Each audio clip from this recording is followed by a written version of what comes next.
Une nouvelle semaine s'achève au Burkina Faso. Toute l'équipe de presse Écho est en place pour décrypter avec vous les actualités de ces 7 derniers jours. Mesdames et messieurs, bonjour.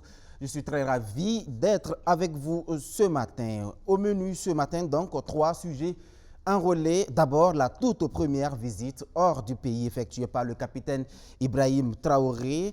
Le président de la transition a réservé ce voyage au Mali voisin, le Mali, l'allié de la Russie, au détriment de la France. Est-ce un tournant pour la transition burkinabé? Le colonel Assimi Goïta inspire-t-il le capitaine Traoré dans la gouvernance? Cette visite a-t-elle un lien avec le recadrage des médias RFI et Jeune Afrique par le gouvernement burkinabé? Quels sont les enjeux de cette visite d'amitié? Éléments d'analyse dans quelques instants. À l'ordre du jour également, la dernière sortie médiatique du Premier ministre. Maître Apollinaire Kielem de Tambela a donné un entretien à la télévision nationale, un entretien au cours duquel le chef de l'exécutif s'est voulu très ferme vis-à-vis des organisations de la société civile. Il n'y a plus de ressources pour les OSC. Vous êtes là, a-t-il dit. Que faut-il voir derrière donc cette indignation? Il va loin en invitant les habitués de la rue à s'engager davantage dans la lutte contre le terrorisme. Et pendant ce temps, il y a un faible engouement dans l'opération de recrutement de VDP, une opération dont le délai a d'ailleurs été prolongé, qui de l'entretien médiatique lui-même. Donc, nous en parlons tout à l'heure. En 10 jours, Maître Kielem s'est exprimé publiquement à 4 reprises pour des spécialistes de la communication. Il en fait trop, qu'en pensent nos chroniqueurs? Et puis, parce que le Burkina Faso n'a pas fait de progrès continu en vue d'établir le respect de l'état de droit et du pluralisme politique, les États-Unis comptent suspendre le pays des hommes intègres du programme AGOA, explique Joe Biden, le président américain. L'African Growth Opportunities Act est un cadre qui facilite les exportations africaines vers les États-Unis, réduisant les taxes à l'importation. C'est un véritable cadre d'échange et d'affaires qui fait du bien à une quarantaine de pays africains qui sont séduits par le programme. Le Burkina a même adopté un plan stratégique dans ce sens en 2021. Que risque le Burkina Faso? On en parle tout à l'heure. Les chroniqueurs sont confortablement installés. Mesdames et messieurs, une fois de plus, merci de nous rejoindre. À ma droite, le professeur Albert Ouedraogo, enseignant-chercheur en littérature africaine à l'université Joseph Kizerbo. À côté de lui, Blaise Akientega, il est journaliste et directeur de Yaminfo. En face, nous avions Damien Nikiema, il est journaliste et communicateur, analyste politique également. Et puis, à côté, Moussa Savadogo, consultant média, journaliste également, enseignant dans les écoles de journalisme. Merci, monsieur, pour votre fidélité. Un mois après avoir renversé le lieutenant-colonel Paul-Henri Sandaogo Damiba, le capitaine Ibrahim Traoré a effectué sa toute première sortie du territoire et c'est le Mali de Assimi Goïta qui a reçu le président de la transition du Burkina Faso. Officiellement, il a été question de renforcement de la coopération militaire entre les deux pays dans un contexte où le terrorisme monte en puissance et au Mali et au Burkina Faso. Alors, professeur, après seulement un mois au pouvoir, le capitaine Ibrahim Traoré a effectué sa toute première visite en tant que chef de l'État. Quel est le message qui se cache derrière déjà cette visite? Merci de nous avoir invités. Je ne peux pas dire quel est le message qui se cache, mais simplement ce que je puis dire, c'est que cette visite est la toute première au Mali, me semble être de bon augure, dans la mesure où, comme on aime à le dire, qui s'assemble se ressemble. Ibrahim Traoré est venu pour des questions sécuritaires. Le Mali est confronté depuis belle lurette à ces questions sécuritaires et semble s'en sortir un peu mieux que le Burkina. Il y a moins d'attaques, par exemple, qu'au Mali, alors que le Mali est beaucoup plus vaste. Et les dernières nouvelles, le Mali semble être, l'armée malienne semble être montée en puissance, pas simplement comme au Burkina où notre armée montait en puissance à travers les mots et à travers les nominations et non pas à travers des opérations sur le terrain sous le régime d'Amiba. Et donc, moi, j'entrevois cette visite-là comme quelque chose de bon augure. Simplement, Et il ne faut pas s'en tenir simplement au premier geste. Damiba aussi a fait le déplacement. Absolument. Et ça n'a rien donné. Les Maliens même sont restés suspicieux parce qu'ils n'avaient pas confiance en la démarche de Damiba à juste titre. Et donc maintenant, il faut voir avec le MPCR2, est-ce qu'on n'est pas dans la même dynamique? Maintenant, il s'agit de voir dans les semaines et les mois à venir avant de juger, parce que comme moi je suis un peu chat échaudé, craint l'eau froide, je n'ai pas envie de me prononcer sur les premiers gestes, sur les premiers frémissements. Je crois qu'il y a encore beaucoup de choses à faire. Et surtout que toutes les menaces viennent un peu partout. Est-ce qu'il aura les épaules solides pour résister aux États-Unis, résister à la France, résister à l'Union européenne? Je n'en sais rien. Je n'en sais rien. Merci beaucoup, professeur Blaise Ketka. Comment vous analysez le timing? Seulement un mois après son installation, bon, on va dire sa prise de fonction, un premier voyage hors du pays et directement c'est le Mali. Oui, c'est logique. C'est logique que ce soit le Mali. Parce que quand on regarde un peu dans la sous-région, le deuxième coup d'État semble ne pas forcément être bien accueilli par un certain nombre de pays qui nous environnent pour l'instant, qui ont en fait été timides justement dans la perception donc de cette nouvelle donne et dynamique politique qui est en cours au Burkina Faso. Vous pensez à quel pays? Je pense particulièrement à nos voisins. Prenez par exemple, et ce qui est logique, hein, quand vous prenez par exemple l'exemple de la Côte d'Ivoire, vous voyez que la première dynamique du MPSR1 était bien accueillie du côté d'Abidjan. Et on sait aujourd'hui que sous le plan politique, on a un certain nombre d'acteurs qui s'y trouvent. Prenez aujourd'hui le Togo, ce qui est logique aussi parce que l'ex-président s'y trouve. Et vous savez que dans la première dynamique, sous le plan sous-régional, on avait en tout cas déroulé un tapis rouge à la transition burkinabé jusqu'à la CEDEAO. Donc, je trouve que c'est logique du côté du Mali parce que vous êtes sans ignorer que Assimi Goïta aujourd'hui incarne sous le plan, au niveau de l'opinion africaine, l'homme de la résistance anti-impérialiste, etc. Et un homme aussi qui, du point de vue, au niveau de l'opinion malienne, est très bien accueilli. Donc je pense que cette première démarche, elle est logique. Et puis vous savez aussi que nous avons environ 1400 km de frontières. Et quand on regarde la carte du Burkina et du Mali, il y avait une zone poreuse. Et cette zone poreuse-là, naturellement, a fait l'objet de discussions, comment il faut coordonner justement les opérations militaires. Et on sait aujourd'hui que sur le plan de la flotte aérienne, le Mali est bien outillé aujourd'hui, plus que le Burkina Faso. Maintenant, est-ce que le capitaine Ibrahim Traoré, président de la transition, qui voit déjà dans une certaine endogénéité dans la lutte là, est-ce qu'il ne voudrait pas aussi aller, puisqu'il est allé avec le chef d'état-major, il est allé avec le ministre de la Défense, ce qui est carrément différent de la première dynamique du MPSR1 avec le président Damiba, parce que dans un premier temps, on avait envoyé le COTN et un certain nombre d'officiers là-bas. Par la suite, lui-même s'est déplacé pour aller avec, dans la deuxième visite, maintenant, le chef d'état-major. Alors qu'on sait aujourd'hui que dans les relations internationales, quand vous prenez la gestion des questions sécuritaires, c'est les institutions qu'on regarde.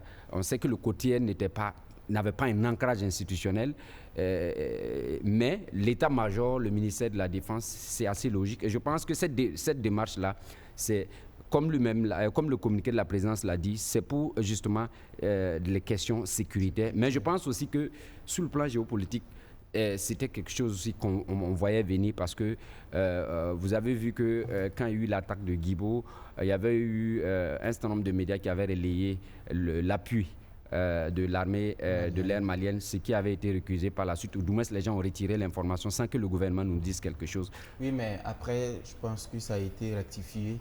Il n'y a jamais été question d'une intervention de l'armée malienne. Non, en fait, je crois que l'information a été retirée, mais le gouvernement ne nous a pas communiqué sur, justement, est-ce que l'armée malienne a fait un appui ou pas. D'accord, merci beaucoup. Alors, Damien, on a vu un Ibrahim Traoré assez décontracté, assez à l'aise. les éternels gants et masques sont tombés pour une des rares fois publiquement. Alors, est-ce que Ibrahim Traoré était plutôt face à un admirateur? Merci beaucoup. Alors, j'avoue que pour être à l'aise et content, il était bien parce que ça se sentait. Ça se sentait. Absolument. Et au regard de tout l'honneur qui lui a été témoigné au Mali. Donc, je dirais qu'il était bien à l'aise. Il se sentait bien. Maintenant, première visite, deuxième visite, c'est la deuxième visite en moins d'une année du MPSR. Mais la première, conduite par le président Traoré. Le président d'Amiba avait été une première fois voir le Mali. Bon, jusque-là, nous attendons qu'un compte rendu nous soit fait. Qu'est-ce qu'il en a été? Qu'est-ce qu'on en a tiré de cette visite? Rien de cela. Bon. Il n'y a pas eu de déclaration officielle pour voilà. Dire. Alors, une deuxième fois, un PSR encore se rend au Mali, conduite par le président Traoré. Bon, bien avant de se rendre au Mali, on aurait dû nous dire, bon, on avait été une première fois, voici ce qui s'est passé, parce que c'est une continuité. Ce n'est pas une première visite au Mali du Burkina Faso et post-Roch-Kaboré. Donc lui aussi, c'est la deuxième fois que lui aussi conduit une délégation là-bas pour aller voir le Mali. Donc je ne sais pas, c'est pour parler de quoi. Pour moi, c'est un non-événement, parce que sur le plan national, il y a bien des questions nationales qui peuvent plus nous intéresser que ce déplacement de villégiature. Voilà. Donc, à ce rythme-là, il faudra peut-être qu'on pose des questions fâchantes au Mali pour savoir qu'est-ce que le Mali a comme problème avec nous, ou alors qu'est-ce que nous avons comme problème avec le Mali. Parce que chaque putschiste, chaque fois doit aller... Voilà. Pourquoi justement le Mali attire tant? Pourquoi? Non. Est-ce qu'on a des éléments de réponse? Ben justement, c'est ce que j'allais demander. Et peut-être qu'on peut poser la question à la délégation qui était au Mali. Parce que pour moi, c'est un non-événement. Pourquoi le déplacement du Mali? Vous croyez que Goïta, depuis, n'est pas venu au Burkina Faso? Mais Goïta, c'est avant le président Traoré que nous avons 1300 km de frontières communes. Il le sait bien avant le président Traoré. Pourquoi il n'est pas venu au Burkina Faso? Pourquoi jusque-là, il ne vient pas au Burkina? Pourquoi c'est nous qui, chaque fois, devons aller vers lui? Donc, je crois qu'il y a un problème à ce niveau. Donc, pour moi, ce n'est pas un événement, mais si vous voulez qu'on le considère comme un événement, on va le considérer un événement. Et c'est un déplacement de villégiature, comme je l'ai dit, c'est un geste de marketing politique, c'est du saupoudrage. C'est pour tromper l'opinion publique. Sinon, de mon point de vue, le président Traoré a bien des choses à faire ici que de se déplacer au Mali, au regard de l'actualité nationale. Voilà, on va peut-être revenir parce que je n'avais pas fini. Sinon, une telle visite, si un des deux présidents doit créer de l'admiration, c'est bien le président Traoré qui doit pouvoir faire déplacer Goïta à Ouagadougou pour venir dire vraiment, voici quelqu'un dans la sous-région qui épouse les mêmes idées que moi. C'est le président malien qui doit faire le déplacement au regard de ce que notre président devrait faire sur le terrain s'il avait de l'ambition en prenant le pouvoir. Mais ça prouve, ce déplacement, que voilà, il navigue à vue. Il va pour chercher des conseils. C'est pas déjà trop tôt pour le dire? Merci Damien, on va certainement revenir. Alors, professeur, ça a été dit tout à l'heure, hein, on a aussi constaté que la partie burkinabé n'a pas voulu trop communiquer au départ sur ce voyage. Parce que jusqu'à 3 heures avant le voyage, le Burkina Faso n'avait pas communiqué officiellement. L'information était venue de la partie malienne. Comment est-ce qu'on peut analyser cela? Je voudrais peut-être, avant de répondre à cette question, revenir sur ce que mon ami Damien a dit. Voilà, je respecte son point de vue, mais je ne m'inscris pas dans la même logique que lui. Et je pense que la visite du capitaine Traoré au Mali est quelque chose qu'il faut accepter comme quelque chose de normal. Pourquoi? Parce que nous sommes en guerre. Goïta a plus ou moins réussi à changer de paradigme, à équilibrer certaines choses. Il est soutenu par sa population, il a eu le courage de changer de partenaire et il a une certaine notoriété dans son pays et en Afrique. Et de tous les 3 pays qui partagent la même frontière, la zone des 3 frontières, Mali, Burkina, Niger, nous sommes le pays qui est le plus frappé par le terrorisme. Et je pense que quand on arrive au pouvoir, c'est normal qu'on aille chez le voisin qui semble avoir moins de problèmes que nous pour aller voir comment les choses se passent. Je ne trouve pas ça comme voyage villégiature, au contraire. Parce que je trouve que c'est normal. Parce qu'on est dans une logique où aucun pays, même si Goïta n'est pas venu au Burkina, rien ne prouve que les autorités militaires ne sont pas en collaboration avec nos autorités politiques et chez eux, militaires burkinabés. Donc pour moi, c'est normal. C'est normal qu'il aille. Et surtout que nous sommes condamnés à travailler ensemble. On ne peut pas arriver à bout du terrorisme sans le Mali, sans le Niger, sans une mutualisation des efforts. Or, il se trouve que nous avons fait des choix stratégiques totalement différents, voire opposés. Nous sommes avec les Français.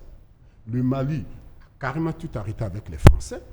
Mais nous avons le même si nous avons des partenaires différents, nous avons le même ennemi. Et je pense qu'au-delà des partenariats que chacun peut avoir, on peut quand même se voir, discuter et puis échanger, voir comment les choses vont se passer. Donc je trouve que là, c'est normal. Surtout que en prenant le pouvoir, l'équipe du capitaine a été très claire. La première priorité, c'est la sécurité. Donc, allons d'abord discuter avec ceux qui ont les mêmes problèmes que nous. Après, qu'est-ce qu'ils se sont dit concrètement? Et c'est là où on peut voir quelques prémices de ce qu'ils se sont dit concrètement. Parce que, comme Ketka l'a dit, la première visite de Damiba, il était parti avec l'équipe du commandement, le COTN, etc. Et aujourd'hui, on voit qu'il est parti avec le chef d'état-major. Et cela, ce n'est pas fortuit. C'est parce que justement la dynamique que Traoré a mise en place est en train de reléguer le COTN à un second rang pour laisser le chef d'état-major prendre les opérations. Donc du coup, c'est normal que celui qui va prendre le devant de la lutte, donc l'état-major général de l'armée, c'est normal qu'ils aillent voir qu'est-ce qui se passe chez les voisins, etc. Maintenant, pour revenir à la question de la communication, je suis de ceux qui ont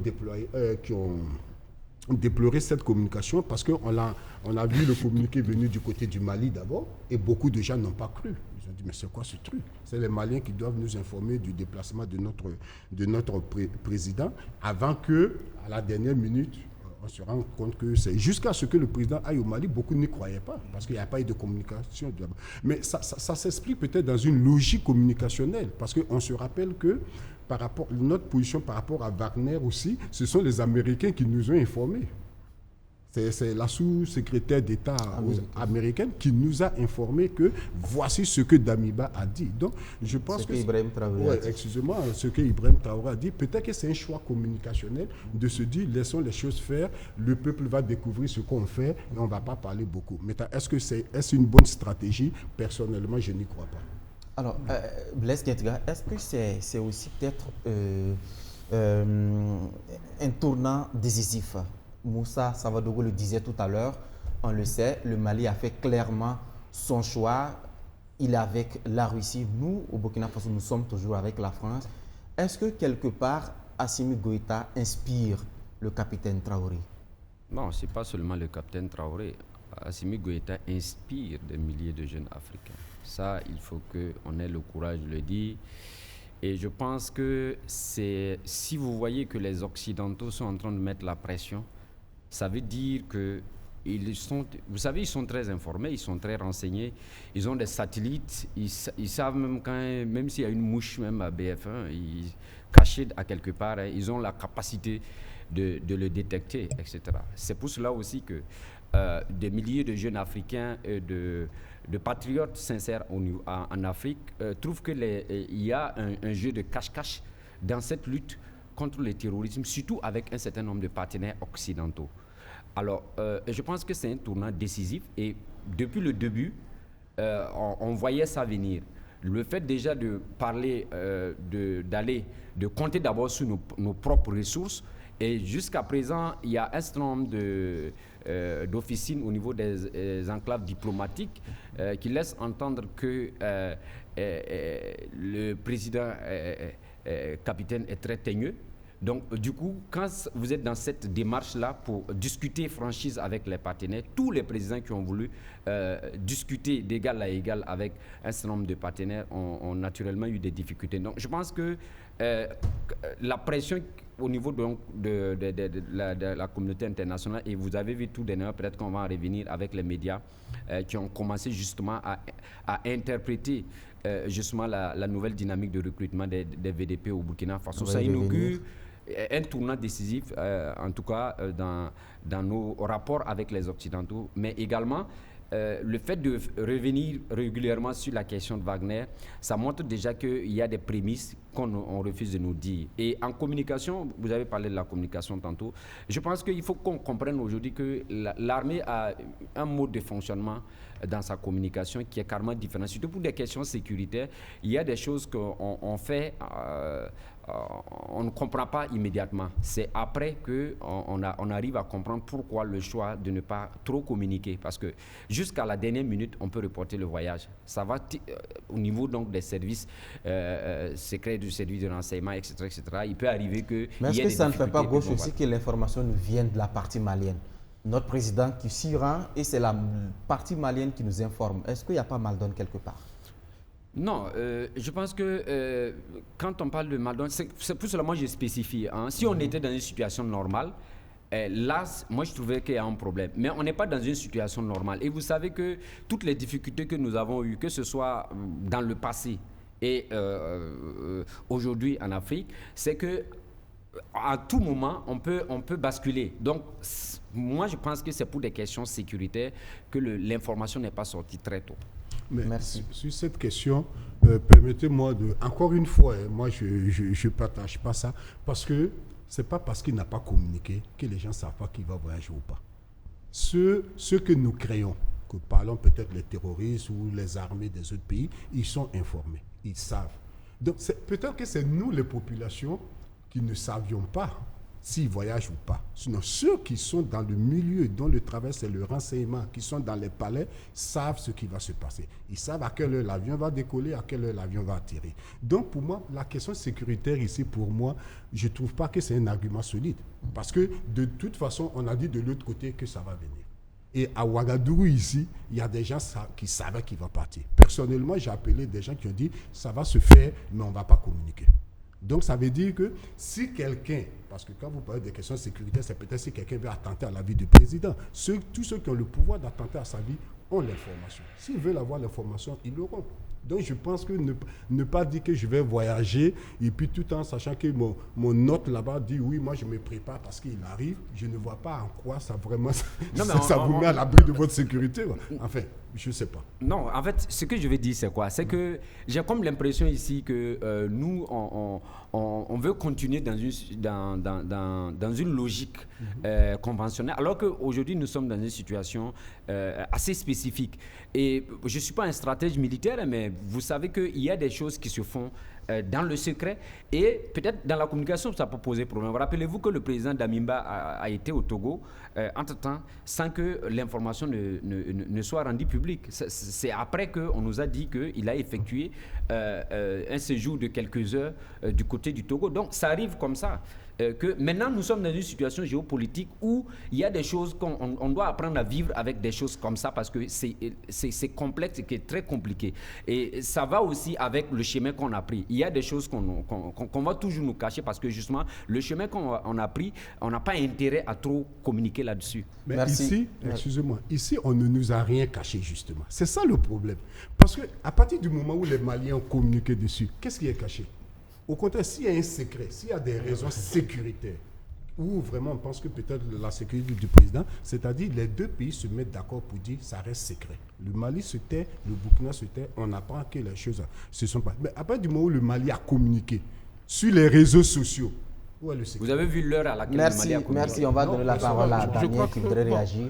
Tout ça relève d'un désordre qui témoigne de toute la frilosité du système. C'est des amateurs. Sinon, le Mali a communiqué pour son peuple, mais pas pour le Burkina Faso. Le Mali, ce n'est pas une institution de communication rattachée à la présidence du Burkina Faso. Si l'armée, vous estimez qu'il ne faut pas communiquer parce que l'armée, c'est ceci, ben, Kosiam, ce n'est pas un camp militaire. Kosiam, ce n'est pas un camp militaire. Bon, encore que le président refuse d'aller à Kosiam, je ne sais pas. Donc, le premier ministère, ce n'est pas un camp militaire. C'est un pouvoir démocratique, légitimé par le Conseil national et une visite d'État, ça se communique. On communique là-dessus. À la limite, il n'a pas le droit de pénétrer à son retour sur le territoire burkinabé sans nous faire un compte rendu de ce qu'il a été fait. C'est ça l'état de droit. Merci. Et si nous sommes dans un état de droit, c'est des choses qui se respectent. Merci. Donc, il faut qu'on arrête ce jeu de chat. Alors, professeur, dans le fond, qu'est-ce qu'on peut attendre de cette visite? Qu'est-ce qui pourrait changer? pour le Burkina Faso d'abord? Ce qui pourrait changer, c'est notre regard et notre approche vis-à-vis de ce grand voisin. Et j'ai écouté les débats tout à l'heure, mais on a oublié de faire une rétrospective pour montrer qu'en réalité, ce qui est arrivé au Mali, nous ne sommes pas innocents. Beaucoup de terroristes pion sur rue à Ouaga, étaient logés dans les hôtels UP, étaient reçus par les premiers autorités. À son temps, ce n'étaient pas des terroristes avérés, c'était sous la houlette des institutions régionales. C'était encore des groupes armés avec qui des discussions se menaient. À quel moment ils sont devenus terroristes? À quel moment ils sont devenus terroristes? Vous dites à l'époque qu'ils n'étaient pas terroristes. À quel moment ils sont devenus terroristes? On les cite parmi les groupes terroristes. Donc, ce n'est pas quelque chose de nouveau.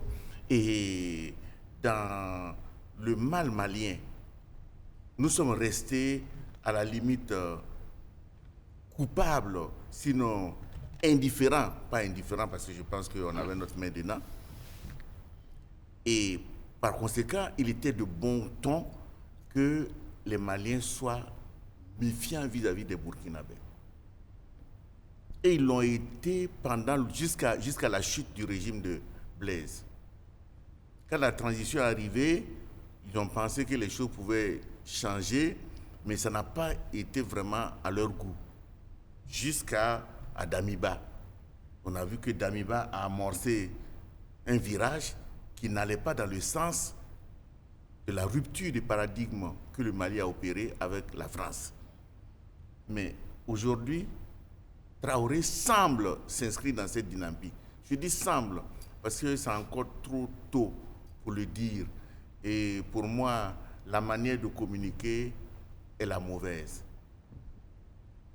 Un État n'est pas une petite officine. Quand on fait les choses, on a des comptes à rendre à son peuple.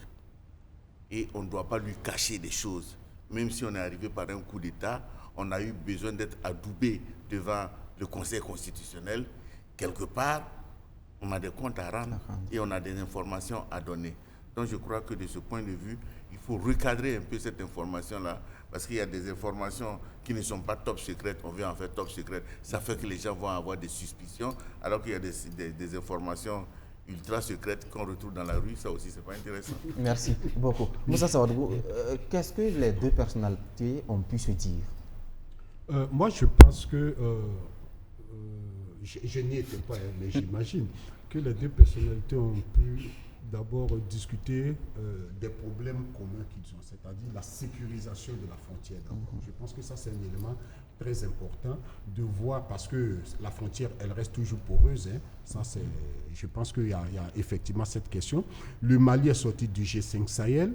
Donc, je pense qu'il faut réfléchir pour voir comment continuer la coopération, parce qu'au-delà du G5 Sahel, c'est le même problème de part et d'autre de la frontière. Mais aussi, parce que vous savez, je pense que le nœud du problème entre le Burkina et le Mali, ça sera le partage d'informations. Parce qu'on ne peut pas lutter contre le terrorisme là sans un partage d'informations. Nous savons que dans le renseignement au Burkina Faso, les Français y sont, les Américains y sont. Ils sont les premiers informés d'ailleurs de ce qui se passe. C'est eux qui ont les drones, c'est eux qui ont les satellites d'observation. Et souvent, j'imagine que c'est même eux qui informent peut-être notre état-major en fonction de l'information qu'ils veulent donner. Alors que de l'autre côté, la France n'y est plus.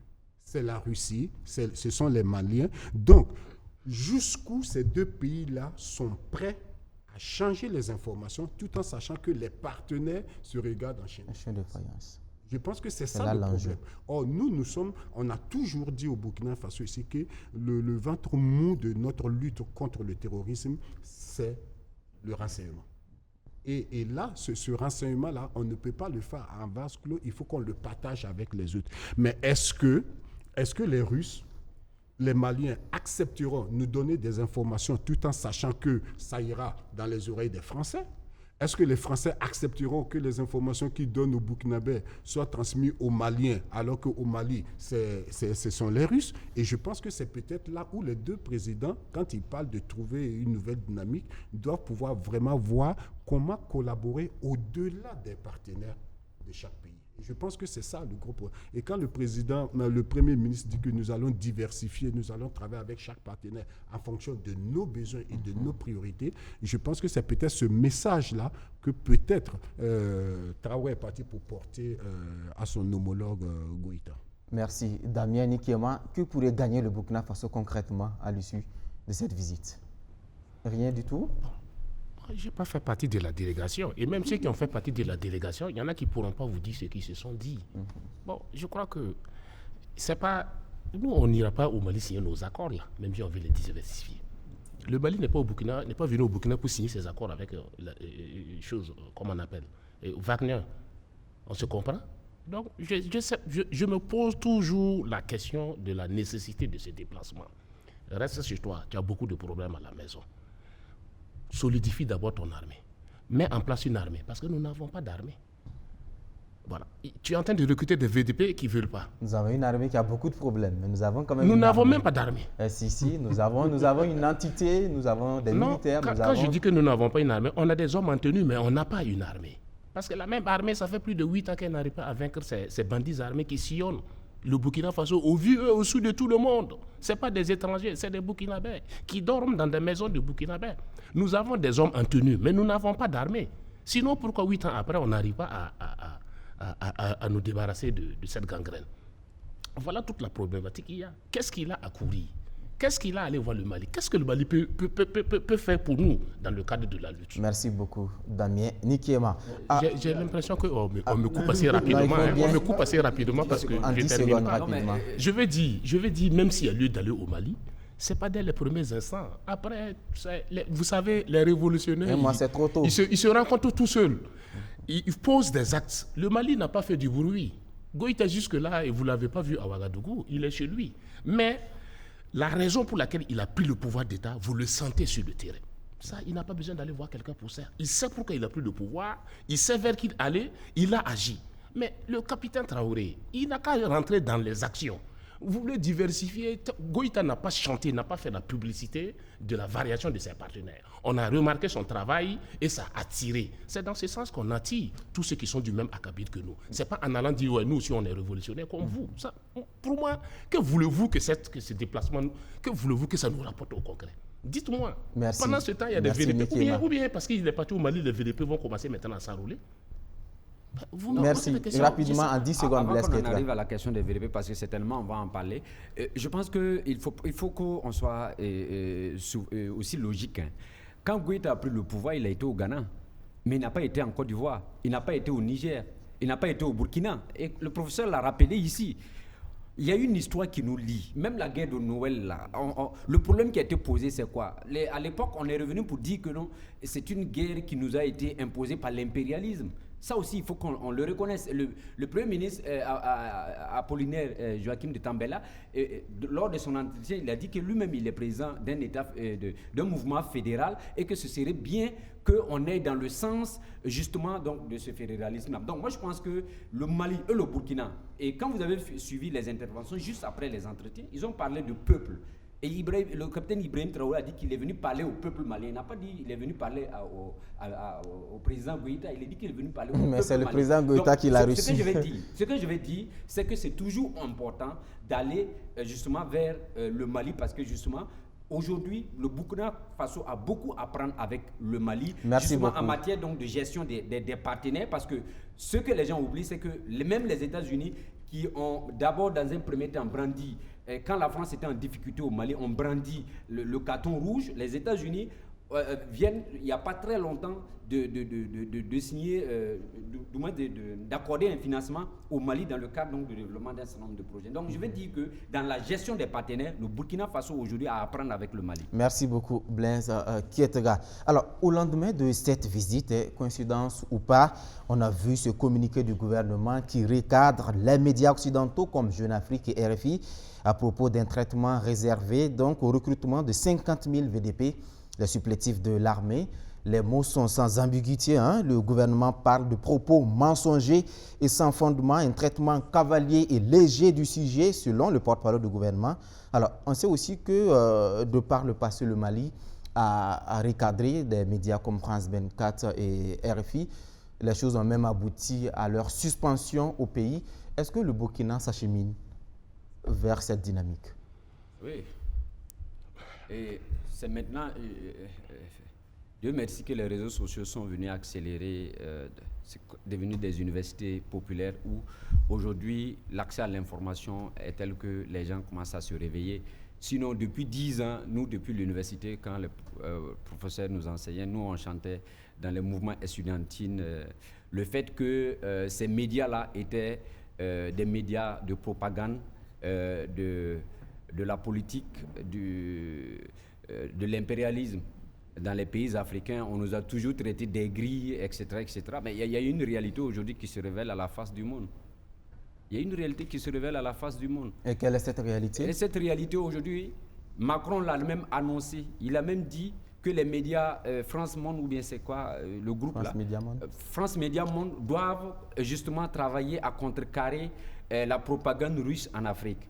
Mais le problème, c'est une logique. Et quand on sait que ces médias-là sont rattachés pour la plupart au ministère des Affaires étrangères et que le Quai d'Orsay justement investi beaucoup là-dedans. Donc c'est une suite logique de leur façon de communiquer et de parler aux Africains. Donc moi je pense qu'on va évoluer justement dans le format malien par rapport, si je sais que le ministre de la Communication il vient de prendre fonction, mais si ça continue comme ça, on va devoir se passer de ces médias-là, parce que je ne suis pas contre justement l'exercice de la profession et le droit à l'information, mais après aussi il faut prendre les peuples au sérieux et il faut respecter les peuples. C'est ce que les Africains ont besoin aujourd'hui. Sinon, quand vous regardez depuis l'avènement donc, du MPSR2 au pouvoir, le traitement de l'information de Paris vis-à-vis de cette nouvelle donne-là, elle est carrément différente de la première donne. Et c'est ce qui est malheureux. D'accord. Merci. Professeur, vous avez vu ce communiqué du gouvernement. Est-ce que vous pensez, dans le fond, que ces médias, notamment Jeune Afrique et RFI, ont-ils manqué à leurs obligations? Bon, pas tellement, parce que j'avoue qu'il n'y avait pas de quoi fouetter un chat. Parce que ce qui a été dit dans Jeune Afrique, il a été dit dans notre presse. Beaucoup de leaders sociaux ont montré comment dans les VDP, on avait majoritairement des Moussis, et pendant que les terroristes recrutaient majoritairement... Ce qui est peut-être juste, d'autant plus que les Moussis demeurent la communauté la plus importante. Je suis d'accord, mais ça n'enlève rien au caractère factuel de l'information. Donc du coup, je vais dire que ce n'est pas une information top secrète, ce n'est pas une information ultra confidentielle. Le gouvernement parle de traitement léger et cavalier. Non, moi j'ai trouvé qu'on a relayé une histoire qui aurait pu mourir de sa propre bassesse. Ce n'était pas la peine de donner autant de publicité à cette affaire. Il fallait considérer comme un non-événement et passer à autre chose. Et si on estimait que quelque part on n'était pas d'accord avec ça, il y a des canaux par lesquels on peut faire des mises en garde. Et je crois que le Mali a fait plusieurs fois cela vis-à-vis de la presse internationale, jusqu'à arriver maintenant à prendre un certain nombre de décisions, parce que le Mali a constaté qu'il ne changeait pas. Mais nous avons voulu faire, je crois, de la politique spectacle par rapport à ça. Et je pense que on a bandé les muscles, surtout que ce n'est pas RFI même qui est l'organe majeur. RFI n'a fait que relayer une information de Jeune Afrique. Donc, oui, mais la journaliste finit avec une conclusion qui tend à dire qu'il y a de quoi nourrir donc ce conflit intercommunautaire. Mais vous savez, le Burkina, on est un peu trop frileux. Il n'y a pas encore longtemps, quand on disait que notre armée est une armée en carton, et qu'on a vu dans un film qu'on a dit un commando ivoirien, un commando burkinabé aurait fait mieux que ce qui s'est passé dans Cas El Papel, on s'est offusqué. Et quand en France, il avait fait son analyse en disant que le prochain pays qui allait avoir des problèmes après le Mali, ça allait être le Burkina qui risquait de sombrer. Notre ministre des Affaires étrangères s'est pourfendu d'un communiqué ravageur. Mais le résultat est quoi aujourd'hui? Quand il dit que nous n'avons pas d'armée, c'est vrai que c'est violent. il est temps de regarder, parce que pendant 8 ans, si vous n'arrivez pas à défaire des gens qui n'ont fait aucune armée, aucune école de guerre, il y a un problème. Votre armée, c'est quoi? Il y a un vrai problème. Donc je crois que de ce côté-là, il faut qu'on se regarde en face et qu'on arrête de dormir sur nos anciens lauriers.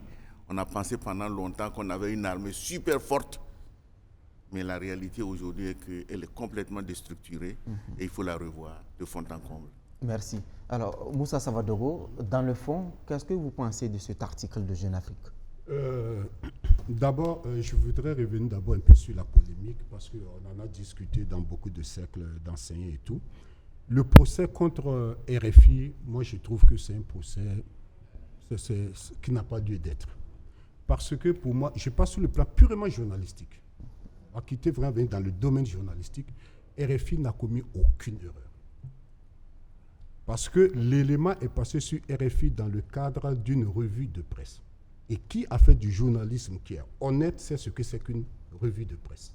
Ce n'est pas un reportage qui a été fait, ce n'est pas une interview, c'est juste un rapport. Moussa, mais si vous ne partagez pas le fond d'un article, vous ne le prenez pas dans la revue? Non. La revue de presse, c'est pas ça. C'est par rapport à une situation donnée, quelle est l'actualité à partir du regard des confrères. Point.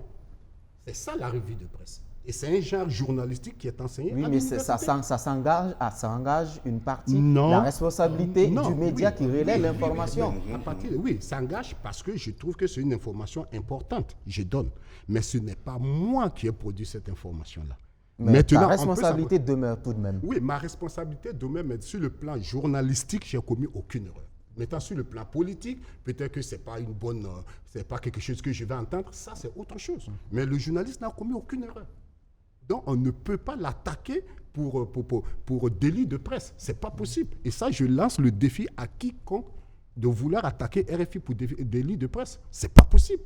Pour le Burkina, c'est un mensonge. Même pas possible. C'est un mensonge qui est véhiculé. Ça, c'est politique. Je vous dis, c'est politique. RFI a rapporté une information qui ne nous plaît pas. Ça me fait mal. En tant que Burkinabé, moi, ça me fait mal. Mais je dis sur le plan professionnel, RFI n'a commis aucune erreur. Ça, je passe sur le plan technique. Maintenant, au niveau de Jeune Afrique, c'est Jeune Afrique qui a rapporté ces faits. Donc peut-être le débat peut se porter sur Jeune Afrique. Oui. Mais la question qui se pose, c'est de voir, est-ce que, encore une fois de plus, même si ce que Jeune Afrique a dit est faux, sur le plan journalistique, la question c'est vrai ou c'est faux. C'est pas que ce que Jeune Afrique a dit me fait mal. Si ça me fait mal, le journaliste, excusez-moi, il n'a rien à cirer avec des informations qui font mal. Le journaliste dit la vérité, il cherche la vérité. Même si cette vérité peut nuire. Mais voilà, est-ce que dans le cas présent, cette vérité nuit? La question reste posée. Non, moi je réponds à la question. Parce que comme le professeur l'a dit, il y a des OSC qui en parlent. La question, est-ce que c'est même pas une révélation de Jeune Afrique? C'est des choses qu'on murmure. Mais le problème, je vais dire quelque chose, on joue à l'hypocrisie. Parce que la réalité du problème, c'est que Jeune Afrique ou RFI ont mis le doigt sur une question qui relève des 3 sujets tabous de la République. Et ça, je l'emprunte au grand frère Mamoudou Ouedraogo qui parlait des sujets tabous de la République. Il y a des sujets. La question ethnique, parce qu'on en parle parce que ça touche à la question ethnique. Mais est-ce que c'est faux? Moi, en tant que journaliste, c'est la question que je me pose. Maintenant, en tant qu'homme politique, en tant que communicant du gouvernement, je peux dire, attention, ça, ce n'est pas une bonne information pour nous. Ça peut jouer sur notre notoriété. Ça peut. Mais sur le plan journalistique, je me dis, est-ce que le journaliste a commis une erreur journalistique? Donc, à ce moment, et cette question, il faut la traiter de façon froide. Ce n'est pas en sortant se bombant la poitrine. Il faut la traiter de façon froide. Et comme le professeur l'a dit, il y a beaucoup de gens qui ne savaient même pas. Et moi, au lieu de sortir pour dire c'est faux, c'est d'apporter les preuves que c'est faux. C'est pas seulement dire c'est faux. Apporter la preuve du mensonge. Oui, il faut apporter la preuve. Parce que l'information qui vient du terrain semble corroborer ce que Jeune Afrique a dit. Mais ça me fait mal en tant que Burkinabé. Mais est-ce que parce que ça me fait mal, je dois tordre le cou à la vérité? C'est ça le problème. Ça la question. Damien Nikiema. Alors, mon frère Moussa, il faut qu'on parle français facile pour que les gens nous comprennent. Quand on parle de revue de presse, à moins de mal comprendre, on prend plusieurs journaux où on essaie de faire lire ces journaux par ceux qui ne l'ont pas, par les auditeurs. Mais le choix de l'information n'est pas fortuit en journalisme. Bon, ça, c'est ce que nous avons aussi appris à l'école. Pourquoi s'intéresser à cette question? Parce que ce n'est pas la seule question qui était traitée par tous les journaux, puisqu'on parle d'une revue de presse. Certainement que parmi tous les journaux que France Internationale a lus, il y avait des articles qui vantaient le Burkina Faso. Je ne sais pas de quels journaux ils sont partis pour faire cette revue de presse. Mais certainement, dans ces journaux aussi, il y avait des informations peut-être qui vantaient le Burkina Faso, qui parlaient peut-être du déplacement du président Traoré au Mali. Pourquoi ils sont partis exactement choisir cette information? Le choix n'est pas fortuit. Et venant de la part de la France, est-ce que c'est quelque chose qui nous encourage dans notre lutte, comme ils prétendent nous aider? Est-ce que ça va dans cette dynamique, ou bien c'est pour répondre à d'autres fins? C'est Radio France Internationale, c'est la radio de la France. C'est ça? Oui. Voilà. Donc nous l'interprétons très mal, et c'est à juste titre. Parlons français facile. À supposer que ce soit Radio Burkina qui ait fait ça, vis-à-vis de la France. Croyez-vous que la France allait perdre son temps à interpeller la radio Burkina? Le Quai d'Orsay va interpeller notre ministère des Affaires étrangères. À l'échelle des nations, la France égale Burkina Faso, même si nous sommes un petit pays.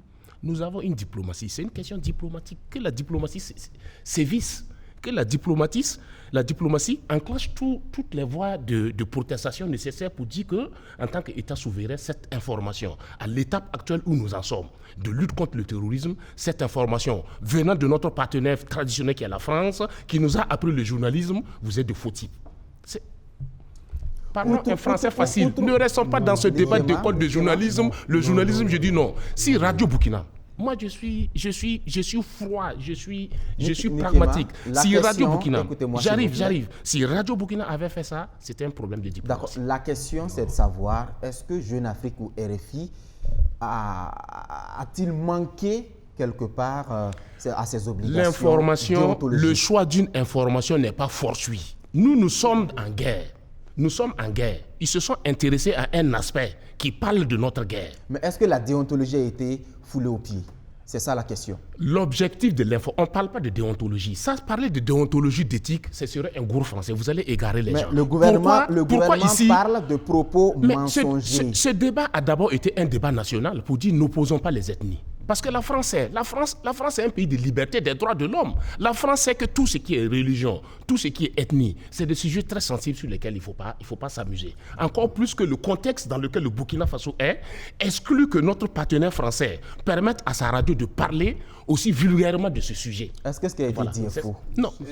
Moi, je ne vais pas répéter ce qui a été dit. Parce que si je répète ce qui a été dit, je tombe sous le même coup que la Radio France Internationale qui a relayé une information. L'information a été publique à partir de Radio France Internationale. Elle assume la même responsabilité que Jeune Afrique. C'est ce que nous avons appris aussi sur les bancs à l'école du journalisme. Voilà. Merci. Donc je vais dire... Il va finir, il va au bout de ses idées avant de vous... Je vais finir parce que j'ai écouté sagement mon frère Moussa terminer. Lui, il m'a interrompu, je perds le fil de mes idées. Pour prochainement, il veut me laisser aller jusqu'à la fin. Bon, je vais dire tout simplement que c'est des questions avec lesquelles notre partenaire, notre soi-disant partenaire, ne devrait pas s'amuser. Parce que je sais qu'en toute chose, même en temps de paix, quand vous voulez plaisanter, évitez les sujets sur l'ethnie, les sujets sur la religion et les sujets sur les appartenances sociales, etc. C'est des sujets très sensibles. Et la France connaît très bien ce sujet. Et si la France se définit aujourd'hui, Radio France Internationale aujourd'hui veut se définir comme un média sérieux, le média sérieux aussi se dit, alors l'information que je donne, c'est dans quel objectif? Est-ce que c'est une information qui aide ou qui divise? Dans le cas d'espèce, l'information divise et elle n'est pas une bonne information. Donc je dis, tout cela relève de la diplomatie. Nous avons une diplomatie, que la diplomatie s'en saisisse et qu'on écrive à qui de droit pour dire que de telles informations, nous considérons que ce n'est pas de l'aide que vous nous apportez. Tout simplement. Merci. Okay. Moussa, d'accord. On revient. Oui, excusez-moi, je reviens au frère Damien. On va parler français facile, comme tu l'as dit. Mais à force de vouloir parler de français facile, on finit par noyer les propos et on se comprend. Et ce que tu dis, je comprends. Je vous ai dit ici, sur le plan journalistique, on n'est pas dans le domaine de la communication. Et un journaliste n'est pas un communicant. On se met très d'accord sur ça. Un journaliste n'est pas un communicant. La mission du journaliste, et moi j'aurais voulu que tu me dises qu'en matière de mission sociale du journaliste, en matière de déontologie et d'éthique, ces médias ont déconné. Mais si ce sont les ressentiments, c'est pas ça. On n'est pas là pour juger les ressentiments. C'est pas parce que l'information te fait mal que le journaliste est un mauvais journaliste. Je suis désolé, c'est pas ce qu'on enseigne à l'école de journalisme. Au contraire, plus la question est grave, elle peut diviser, le journaliste doit en parler, même s'il doit souvent tourner le couteau dans la plaie pour que les gens prennent Je conscience. regarde parce que la question, c'est une fausse question. Il va aller au bout de ses s'il idées. te plaît. Damien, laissez qu'il aille au bout de ses idées avant de réagir, s'il vous plaît. Maintenant, moi, ma question, parce que je te dis, je suis burkinabé, j'ai été choqué quand j'ai vu cette question, mais je me suis dit, au lieu d'aller dans l'émotion, venons sur le plan journalistique. Commençons d'abord par RFI. Est-ce que RFI, sur le plan éthique et déontologique, a commis une erreur? Parce que c'est les seuls éléments où on peut juger et critiquer un travail journalistique. Sur ce plan, j'ai dit non et je lance le défi à qui que ce soit de venir me prouver le contraire. Sur le plan journalistique... Je relève le défi. Hein? Il va finir d'abord. Il va finir, Blaise. Blaise, il va finir d'abord et puis on vous donne la parole. Je parle de RFI, je ne parle pas de France, des choses d'abord, qui a fait la revue de la presse. Maintenant, prenons même le cas de Jeune Afrique. Vous savez ce que Jeune Afrique a dit? Moi, j'ai cette information il y a longtemps. Je n'ai pas attendu Jeune Afrique pour le dire. Et les informations que j'ai, je ne peux pas le répéter sur le terrain ici. Ma conscience éthique journalistique fait que je ne peux pas le répéter. Mais ce qu'on entend sur le terrain, c'est plus grave que ce que Jeune Afrique a dit. Merci beaucoup, Moussa. Donc, ça va devoir. Voilà. Et je vais vous poser la première des questions. Qui est VDP au Burkina? Mais moi, je ne sais pas. Non, qui est VDP? Pour recruter un VDP, est-ce qu'on demande son ethnie? Il arrive. Vous savez, non, je viens. Écoutez, ne me faites pas dire des choses ici. Écoutez. Vous savez, moi je pense que le VDP aujourd'hui a un cadre légal et institutionnel pour recruter les VDP. Et c'est à l'échelle État. Qui est VDP au Burkina Faso? Quand on veut recruter un VDP, est-ce qu'on demande son ethnie? Est-ce qu'on demande son ethnie? Aucunement. Donc, à partir du moment où on ne demande pas son ethnie, quand vous êtes un journaliste, quand on dit un VDP, et que j'ai comme l'impression qu'au Burkina Faso, on est en train de se chatouiller, etc. Ce n'est pas qu'il n'y a pas de problème, on l'a dit. Cette crise sécuritaire, il y a eu des recherches qui ont démontré par A plus B que, en fait, la question du terrorisme est venue s'asseoir sur des conflits communautaires qui ont existé, qui ont été mal gérés. Ça, c'est connu, c'est documenté, tous les Burkinabés le comprennent, le connaissent. Mais maintenant, aujourd'hui, j'ai comme l'impression que la façon dont on traitait, ces médias-là traitaient l'information sous le président Roch Kaboré, sous le président Damimba, est différente de sa nouvelle dynamique de traiter l'information. Ça, c'est un premier aspect. Le deuxième aspect, la radio 1000 collines, ça vous rappelle quelque chose? J'ai travaillé sur la radio 1000 collines. Ok. Au-delà de la radio 1000 collines, donnez-moi une crise, une rébellion en Afrique qui ne s'est pas appuyée sur la question ethnique et même les rébellions qui ont été armées par ces mêmes Occidentaux. On s'appuie toujours sur des questions ethniques, sur des questions religieuses, etc., pour nous diviser. Et quand on est dans un contexte fragile, où même les gens sont en train de pomper, on est en train de pomper le budget pour justement réveiller toutes les cellules et toutes les ressources locales que nous avons pour justement travailler à la cohésion sociale, ne venez pas nous pomper l'air avec des revues de presse comme quoi, et qui sont décalées de la réalité. Allez-y à Arbinda, allez-y dans beaucoup de localités, il y a des VDP qui sont de plusieurs ethnies aujourd'hui. Quand vous arrivez à l'ouest, ce sont des Mossi qui sont à l'ouest. Quand vous allez à l'est, les VDP sont majoritairement Mossi. Et le Burkina Faso, c'est combien d'ethnies? Donc moi, je pense qu'il faudrait aussi qu'on ait le courage, en tant que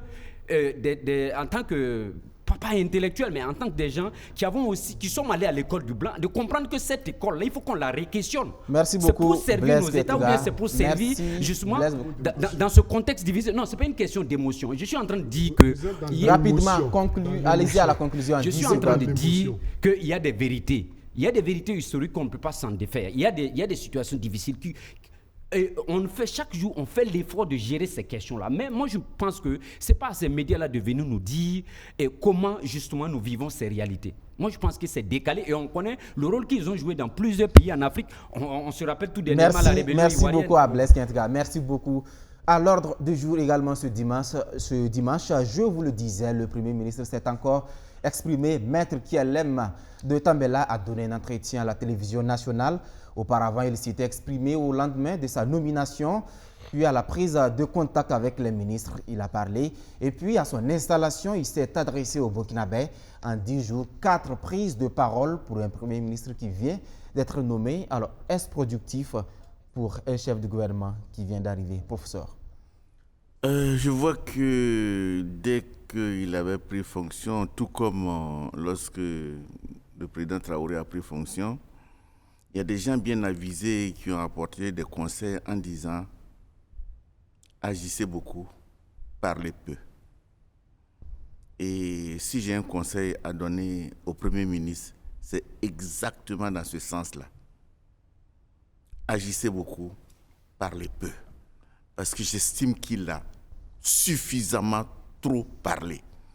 Et quelquefois, comme disent les Bamana, l'homme n'a pas de queue, mais c'est par sa parole on le saisit. Il y a certaines paroles du Premier ministre, avant qu'il ne soit Premier ministre, quand vous mettez ça aujourd'hui sur le tapis, il y a déjà un décalage et qui sont de nature à pouvoir discréditer un peu la stature de l'homme. Donc, parlons peu et parlons bien, agissons beaucoup. Et je dirais que si mon conseil peut être suivi, c'est vraiment de le voir à l'œuvre, de faire intervenir plus souvent ses ministres et que lui, il soit un peu un chef d'orchestre qui parle in fine. Merci beaucoup. Moussa? Okay. Moi, je dirais simplement qu'on est dans une situation de crise et que dans une situation de crise, c'est quand même compliqué parce qu'il faut à la fois communiquer pour pouvoir rassurer les gens, pour pouvoir mobiliser les gens, pour qu'ils s'approprient les solutions qu'on propose pour sortir de cette crise-là. Donc, on ne peut pas gérer une crise dans le silence. Je pense que ce n'est pas possible. Maintenant, il faudrait que cette communication-là soit accompagnée d'actes. Il faut autant d'actions concrètes que d'actions de communication. Et je dirais simplement qu'il faut qu'il cherche à trouver l'équilibre entre ça, action et information. Et c'est là qu'il pourra avoir toute sa crédibilité. Parce que s'il communique et qu'il n'y a pas d'action après, ça peut poser problème. Et s'il communique sur des choses qui ne sont pas très sûres aussi, ça peut poser problème. Donc, des actions, information, action, information. Et je pense que c'est là qu'il peut se construire une notoriété basée sur la confiance. Merci beaucoup. Damien? Bon, pour le Premier ministre Maître de Tambela, je crois qu'il est là où il est parce qu'il a assez parlé. C'est les résultats de ses paroles qui l'ont amené au Premier ministère. Donc, je dirais pas il parle trop ou il n'a qu'à moins parler. Il n'a qu'à parler quand c'est nécessaire. Parce que actuellement, il parle entre griffes au hasard. Mais pour la dernière sortie, c'était une nécessité. J'arrive. Quand je dis au hasard, ça veut dire quoi? Et dès sa nomination, je crois que le journaliste l'a interpellé sur la question de l'essence. Et il s'est prononcé. Et vous savez, le journaliste ne pose pas des questions innocentes. Le journaliste va toujours par une question qui semble anodine t'amener à parler entre griffes, je précise bien, au hasard. Il a parlé au hasard dans quel sens? Tu n'as même pas encore de ministre de commerce. Tu n'es même pas allé d'abord au ministère pour savoir que le Burkina ne produit pas du pétrole. Et tu te prononces sur le sujet de l'essence. Vous voyez? Donc, il a parlé, mais ce n'était pas le moment de parler. Qu'il parle au moment où il faut parler. Sinon, il faut bien parler. On ne peut pas travailler sans parler. Donc, je ne peux pas dire, il faut qu'il parle, il ne faut pas qu'il parle. Quand c'est nécessaire de parler, il parle. Alors, dans le cas d'espèce de l'essence, tu aurais pu dire, ne pas parler, c'est refuser de répondre à la question. Mais je n'ai pas encore de ministre de commerce. J'ai pris connaissance d'aucun dossier. Je n'ai même pas été investi. Comment voulez-vous, monsieur le journaliste, que je me prononce sur l'essence? Ce n'est pas possible. Mais il a parlé. Très bien. S'il parle dans le sens contraire, sans prendre possession d'aucun dossier, parce qu'il a fallu qu'il aille ouvrir le bureau du ministre du Commerce ou bien s'entretient à son ministre du Commerce pour savoir que le Burkina ne produit pas le pétrole. Alors qu'il aurait dû le savoir au moment où il répondait aux journalistes. Donc la question brutale à savoir s'il parle trop ou bien s'il ne parle pas trop, moi je dis, je ne peux pas répondre exactement à ces deux entités. Je dirais seulement qu'il parle beaucoup quand c'est nécessaire. C'est la communication. Ça va permettre aux gens de comprendre. Mais seulement à la nomination de Maître de Tambela, j'ai dit... pour peu qu'ils comprennent que le plateau télé est différent du Premier ministère. Moi, c'est ce que j'ai dit. Parce que, vous savez, un débat qu'on mène dans un cabaret, On débat qu'on mène avec sa famille et ses enfants. On débat qu'on mène sur la place publique. C'est des débats différents. La gouvernance, c'est une autre réalité. C'est des poursuites différentes. C'est des manières de parler différentes. Quand vous êtes un caporal, vous ne parlez pas de la même façon qu'un lieutenant. Quand vous êtes un simple policier, vous ne parlez pas de la même façon sur un sujet donné de la même façon que le commissaire. Non. Donc, c'est à cela que la responsabilité de tout un chacun doit pouvoir se jouer.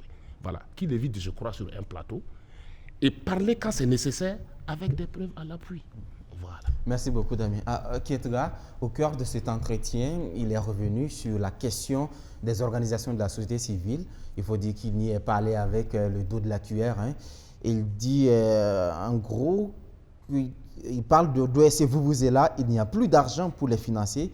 Il a visiblement crevé l'abcès. Oui, je suis d'accord avec tout ce qui a été dit, qu'il y a des sorties précipitées. Les sorties ont été précipitées. Et moi, quand j'ai vu la nomination, je suis de ceux qui avaient estimé que ce serait bien que dans les officines politiques que nous avons, il y a des anciens ministres, il y a des anciens connaissants de la réelle politique. Okay? Et s'il se constituait rapidement un cabinet d'acteurs politiques patriotes et qui aujourd'hui ont suffisamment l'expérience de la gouvernance, ça va lui être utile.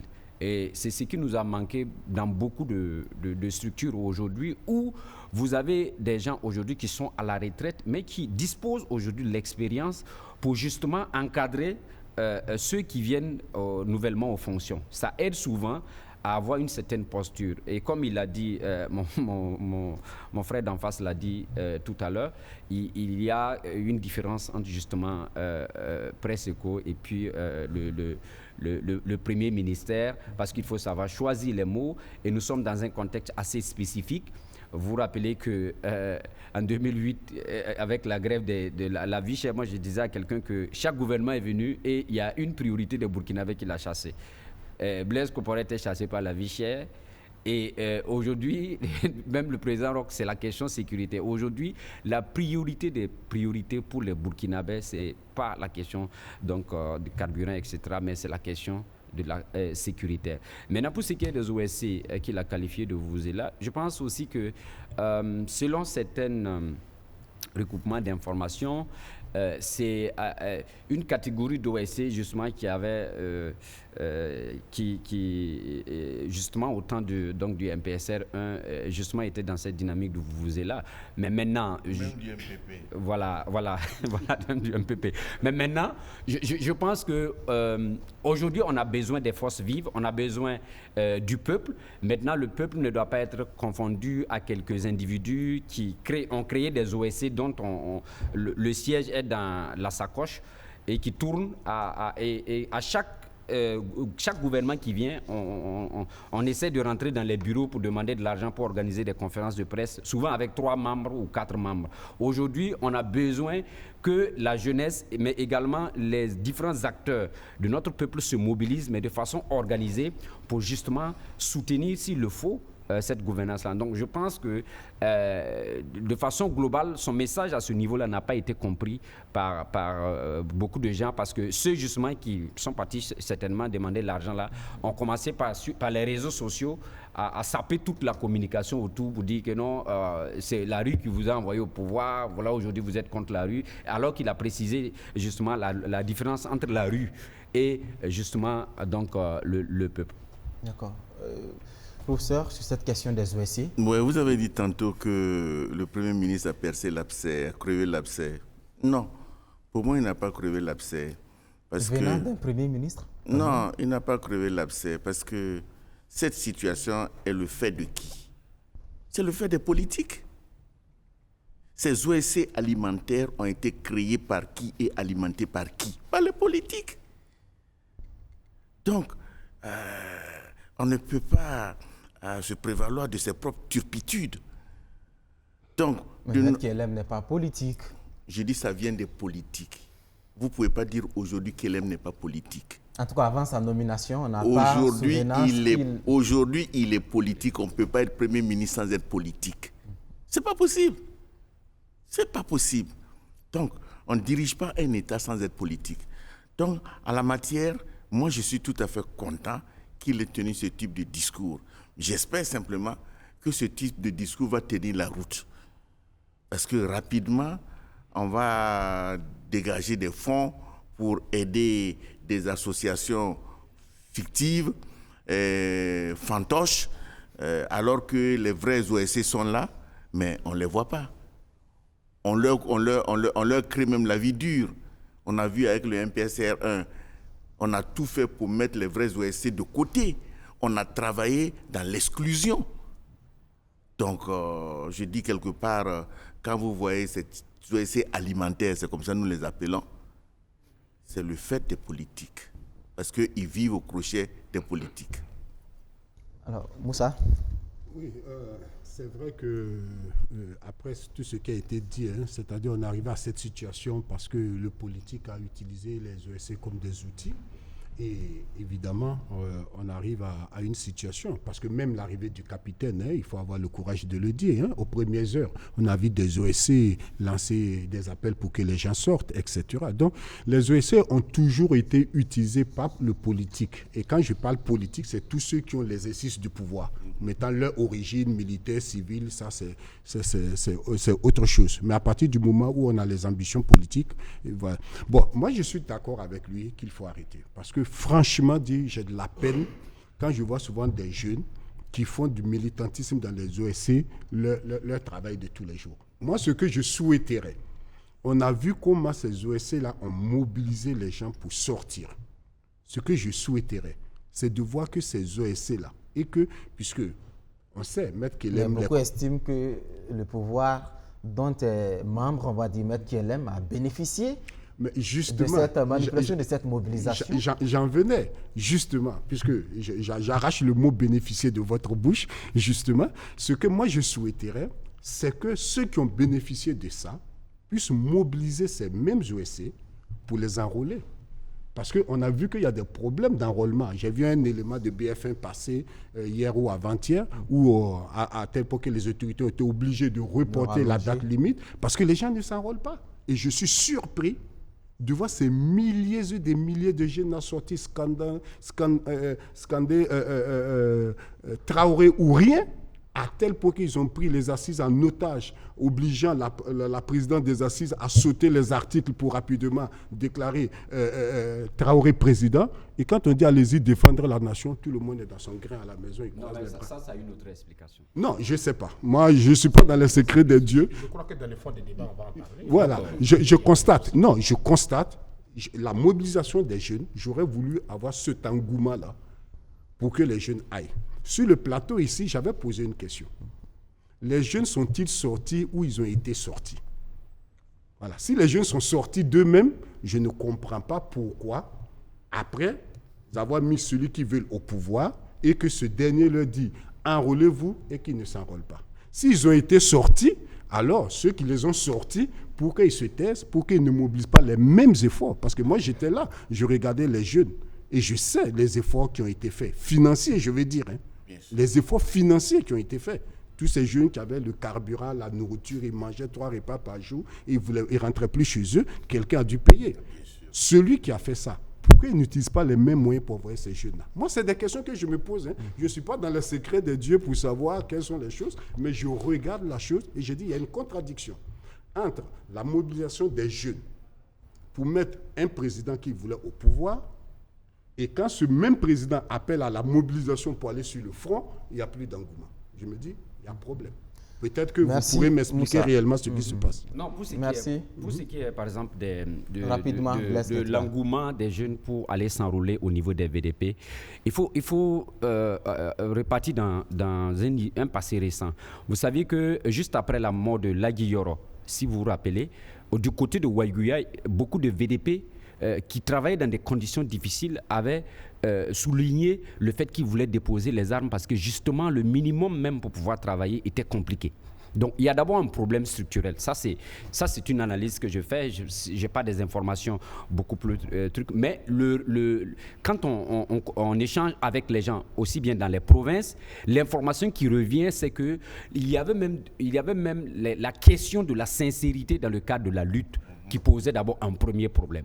Deuxièmement aussi, c'est le leadership qu'on a devant. Parce que et quand on regarde les événements qui ont précipité la mort justement de Lagui Yoro, ça fait que beaucoup de VDP, même qui étaient déjà engagés, avaient commencé justement à déposer, d'autres ont déposé les armes, d'autres même, on se rappelle, vers Boursa, il y avait une organisation là-bas qui était très, très poignante, des VDP là-bas, mais à un certain moment, les gens ont baissé la garde. Donc, il y a eu un certain nombre de problèmes qui ont fait que la question de la sincérité dans la lutte, la question de l'orientation globale de la lutte, a fait que les gens avaient baissé un peu, justement, cet engouement de s'enrôler au niveau des VDP. Mais je tiens à vous informer qu'aujourd'hui, il y a des Burkinabés qui, même de l'extérieur, puisque ça a été prolongé, moi j'ai des informations qu'il y a des Burkinabés qui, depuis l'extérieur même, rentrent justement pour aller défendre pour venir s'enrôler. Oui, mais la réalité est que, au résultat, la moisson était visiblement maigre. L'autorité était obligée de rallonger de 2 semaines, Blaise Ketra. C'est ça aussi la réalité. Oui. On va donner la parole à Damien pour qu'il s'exprime sur la question. Parlant de OSC Vuvuzela, je voudrais dire que, rassurer mon frère Abdoul Traoré, que de Tambela est bien politique. Quand on dit politique, si vous ouvrez dans le dictionnaire, vous allez voir sa photo là-bas. Si. Donc c'est rapidement pour passer. Quand on dit qu'il n'est pas politique, c'est dans le sens que son nom ne figure pas sur la liste d'un parti politique connu au Burkina Faso. Si on dit politique, c'est dans ce sens. Si on dit politique, quand on accède à un tel poste de responsabilité, on est politique, on le sait, c'est précisé. Maintenant, quand il parle d'OSC Vuvuzela, ça veut dire quoi? Les OSC qui chantent leur louange ou bien qu'est-ce qu'il veut dire? Je ne comprends pas OSC Vuvuzela. Bon, ok.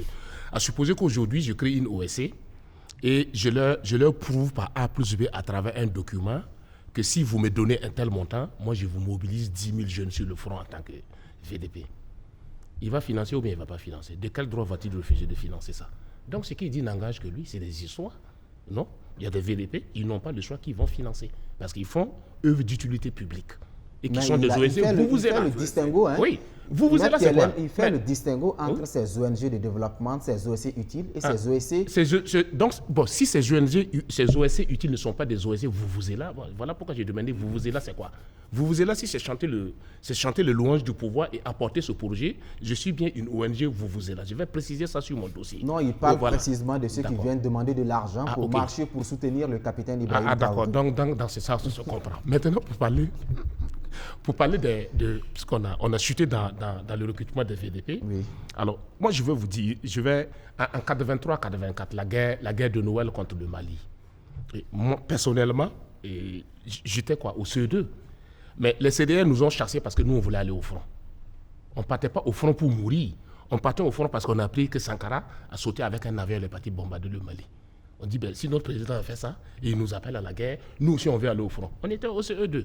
Et les CDR, il a fallu que les CDR nous chassent pour qu'on n'aille pas défendre, parce qu'à l'époque, on était dans un village, et Ouessa, plus précisément ceux qui connaissent, et entre Ouessa et d'ici, il y a un pont, la Volta Noire, à l'époque, on appelait ça la Volta Noire, et les CDR allaient se réveiller là-bas la nuit pour protéger le pont contre d'éventuels bombardements. Et au CE2, nous aussi, on a voulu aller là-bas. Mais on ne voulait pas aller là-bas pour mourir. On voulait aller là-bas pour défendre notre patrie, pour défendre le pont de la Volta Noire où on partait nager tous les jeudis. Parce qu'on a appris que Sankara aussi a sauté avec un navire le bombarder le Mali. Ça, c'est un rappel historique pour vous expliquer un peu. J'arrive, suivez-moi seulement. Alors, prenons les 2 mutineries de 2009-2011. Ces mutineries nous ont permis de comprendre que l'armée burkinabé aujourd'hui, il y a un problème. Vous avez des colonels dont les chiens ne mangent que du pâté venant de supermarchés. Ils vivent dans la bourgeoisie la plus totale. Leurs enfants sont tous en Europe, sécurisés, avec des comptes pleins d'argent tirés des coffres du pouvoir, de l'État burkinabé. Ils sont allés jusqu'à sécuriser même toutes leurs belles familles en Europe. Et ils sont là. Maintenant, qui est-ce qu'il faut recruter pour le front? Au lieu de recruter des militaires. Mais on a des officiers de valeur qui continuent d'exercer sur le terrain. Et si vous ne me suivez pas, vous n'allez pas me comprendre. Mais je vous suis, allez-y, voilà. Mais il faut mettre un peu de bémol parce qu'on ne peut pas souvent aussi généraliser. Je ne généralise pas. Je suis en train, à ma manière, de vous expliquer pourquoi aujourd'hui, moi-même, je ne suis pas, même si j'avais l'âge, je ne serais pas prêt à aller au front, même si j'avais l'âge, parce que je n'ai pas l'âge. Parce qu'on ne part pas à la guerre pour mourir, on part pour défendre sa patrie. Défendre sa patrie à l'image de ce que nous donnent à voir nos responsables militaires. Et militaires, à l'époque, nous tous, on a voulu devenir militaires Parce que quand on regardait nos autorités militaires, ils donnaient envie. L'armée faisait rêver, vous voulez dire. Allez-y au bout de votre analyse. Donc maintenant, vous avez des militaires qui ont démissionné de leur poste et ils veulent maintenant envoyer des VDP. Les VDP viennent en appoint aux militaires. Mais aujourd'hui, les militaires laissent le terrain vierge et on dit recruter des VDP. Mais il y a des militaires sur le terrain, M. Nikema. Les militaires meurent tous les jours au front, M. Nikema. Ça, ils sont faits pour ça. Un militaire meurt au front. Oui, mais un VDP, quand on demande aussi cette volonté populaire d'accompagner la lutte, il va de soi. Un VDP, il vient en appoint aux militaires sur le front. Donc, qui sont ceux qui... J'ai dit sur un média que celui qui a lancé le recrutement là, il est convaincu, s'il est sincère, s'il est honnête avec lui-même, il est convaincu que personne ne va s'inscrire sur la liste. Parce qu'ils ne sont pas des exemples pour ceux qui doivent s'engager comme des VDP. Parce qu'on ne va pas au front pour mourir. Aujourd'hui, le front est fait de telle sorte que quand il y va, tu ne reviens plus. Parce que c'est un business. C'est ça que les jeunes ont compris. Voilà pourquoi ils ne veulent pas s'enrôler. Voilà pourquoi je vous disais qu'aujourd'hui, même si j'avais l'âge d'être enrôlé, je ne m'enrôlerai pas parce que je ne pars pas au front pour mourir. Donc je dis que les deux crises, mutinerie de 2009 et 2011, ont permis de comprendre que nos autorités militaires, j'ai pris un exemple, il y en a qui ont des chiens qui se nourrissent avec du pâté de supermarché. Maintenant, eux, la guerre aujourd'hui, ce n'est pas leur problème, ça doit être le problème des VDP. Non. Le combat militaire, ce n'est pas une question de VDP. Je n'ai jamais compris même pourquoi on doit organiser des VDP et les sélectionner. Nous avons des militaires. Avons-nous des militaires, oui ou non? Nous avons une armée qui jusque-là a eu des hauts faits d'armes dans la sous-région. Mais l'armée a besoin de ce soutien populaire. Il faut que la population s'implique. Mais moi, aujourd'hui, si tu me donnes une Kalachnikov, je tire étant caché derrière un militaire. Mais on ne me met pas devant et le militaire est derrière. Mais c'est ce qui se passe. A été clair. Voilà. Ils ne seront pas tous forcément armés d'armes, comme on le dit. Certains vont peut-être ça, c'est un communiqué avant recrutement. Quand tu auras la Kalash au front, tu vas voir que tu seras abandonné comme l'a dit Yoro. On l'a cité tout à l'heure. Voilà, on a su des circonstances dans lesquelles le monsieur il est mort. Et c'est des circonstances qui ont révolté le peuple. Parce qu'on a su comment il est mort. Comment des militaires dignes d'un pays peuvent avoir au devant d'eux sur le front de la lutte un VDP, même s'il est là Yoro. Il y a quand même un problème. Voilà pourquoi je dis que même si je dois être un VDP, je tire ma Kalachnikov adossée au militaire. Lui, il tombe en premier et moi, je tombe en second. Mais je ne tombe pas pour que le militaire rentre à la maison. C'est ça le problème aujourd'hui. Et il faut qu'on se le dise. Si vous voulez qu'on avance, il faut qu'on parle de vérité. Il faut qu'on se dise la vérité. C'est ce qui est devenu notre armée aujourd'hui. Vous croyez que le colonel aujourd'hui, il doit rouler en V8 à Ouagadougou, alors que le jeune combattant qui a sa Kalachnikov va au front en Salili? Vous croyez que c'est normal? Vous croyez qu'aujourd'hui, le jeune militaire doit aller au front, au Sahel, en Salili, pendant que le colonel il roule en V8 ici? On dira que la moto est plus pratique que le véhicule par moment. Mais il roule de Ouagadougou à Dori en Salili, il a quelle force encore pour tirer? Que fait la V8 du colonel à Ouagadougou? Ouagadougou n'est pas fait pour circuler en V8. Il ne peut pas convoyer le militaire à sa V8 au front. Vous ne voulez pas qu'on vous dise la vérité. Vous ne voulez pas qu'on parle de vérité. Vous voulez qu'on arrive, on va rester toujours dans un système de mots policiers. Chacun va biaiser ses propos. Mais à quoi sert nos hauts gradés de l'armée aujourd'hui? Mais il y a quand même un problème. C'est de ça toute la problématique. Il y a quand même un problème parce que tout ce que vous avez dit, moi je suis d'accord. Mais quand le pays est en danger, on ne doit pas simplement regarder les mauvais exemples pour ne pas agir. Le Burkina est au bord du gouffre. Les seuls militaires ne peuvent pas nous sortir. Malheureusement, professeur, je ne vous coupe pas. Au fait, je n'avais pas fini. J'arrive. Vous avez suffisamment de temps. Donnez-moi encore du temps, même si je ne vais plus parler. Non, on va laisser le professeur réagir. D'accord. Donc, je me dis, il faut qu'aujourd'hui, le patriotisme soit le petit dénominateur commun qui nous unisse. Et tous ceux qui déméritent en situation de guerre doivent être châtiés, radiés, mis de côté. Et par conséquent, moi je dis que, par exemple, lorsqu'il y a une guerre, la Deuxième Guerre, la Troisième Guerre mondiale, la Deuxième Guerre mondiale, la Première Guerre mondiale, ce n'est pas les seules armées qui ont... Tout le monde, regardez en France, en Algérie, la mobilisation populaire. Tant qu'on ne fera pas ça, nous ne pourrions pas sortir de cette guerre. C'est vrai, il y a des militaires qui ont démérité. Mais ne nous fondons pas sur eux. Mettons-les de côté. Reconstituons la nouvelle armée. Parce que j'ai été aussi ulcéré de voir que ce sont les VDP qu'on cite en héros dans cette guerre qu'on a déclenchée là, je n'ai pas vu un officier qu'on a cité encore un héros. Mais pourquoi? C'était eux qu'on devait citer un héros. La guerre de Noël, tous les Thomas Sankara, on les citait en héros. Pourquoi cette fois-ci, on ne cite pas de militaires en héros? Donc ça veut dire quelque part, notre armée s'est véritablement embourgeoisée. On a laissé la hiérarchie avec des grades, et ça je suis content quand le colonel Ouattara Charles en parle. Effectivement, notre armée mérite d'être revue de fond en comble. Mais malheureusement, quand il parle, on a l'impression qu'on ne l'écoute pas. Et pourtant, il faut restructurer notre armée. Mais il faut que tous les Burkinabés redeviennent des patriotes. Et c'est pourquoi, lorsqu'on demande la mobilisation, l'enrôlement, si on ne le fait pas, on est foutu. Merci. Merci, professeur. Il faut bien qu'on évolue. On est déjà pris par le temps. Il faut qu'on aille au dernier sujet. Je disais donc, c'était un programme américain, une loi qui offre aux pays d'Afrique des avantages compétitifs sur le marché américain en permettant une entrée des produits comme le textile, les produits agricoles, halieutiques, miniers et artisanaux, entre autres. Eh bien, le Burkina Faso sera exclu de ce programme parce que le président américain estime que les autorités actuelles ne font pas suffisamment d'efforts pour respecter les principes de l'état de droit. Alors, professeur, on s'y attendait visiblement après ce deuxième coup d'État. Oui, bien sûr. Je pense qu'on est dans la logique des choses. Parce que pour pouvoir comprendre ce qui se passe et la décision américaine, il faut comprendre d'ailleurs les objectifs de l'Agora, qui est une loi, qui est une loi qui a été prise, je pense, en 2000 sous Clinton, pour essayer d'aller dans un changement de paradigme. C'est-à-dire qu'au lieu d'aider, de donner des subventions aux pays pauvres, et si on prenait une loi pour faciliter l'exportation de leurs produits, et là, on rentre dans une relation gagnant-gagnant. Mais cette loi, elle était très claire. C'est-à-dire ne peuvent bénéficier de cela parce qu'il y a des exonérations de taxes et consorts pour rendre nos produits là compétitifs quand même sur le marché américain.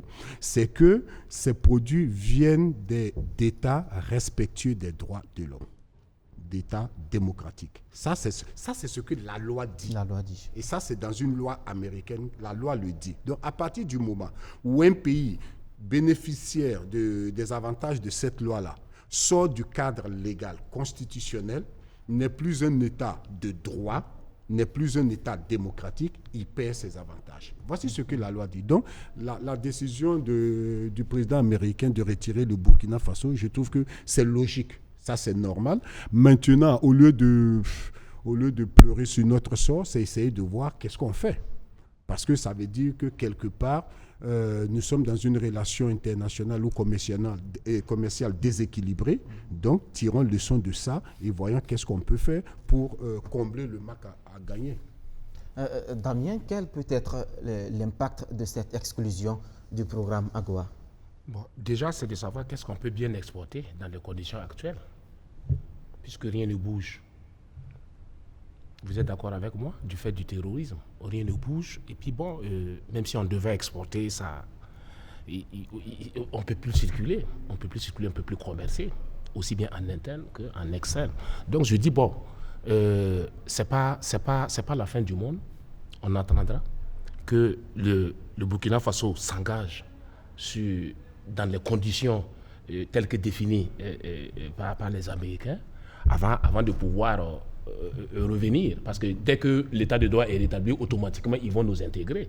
Voilà, s'ils ne nous intègrent pas actuellement, la question c'est aux militaires qui sont au pouvoir que vous devez poser la question, parce que c'est eux qui ont bouleversé l'ordre démocratique.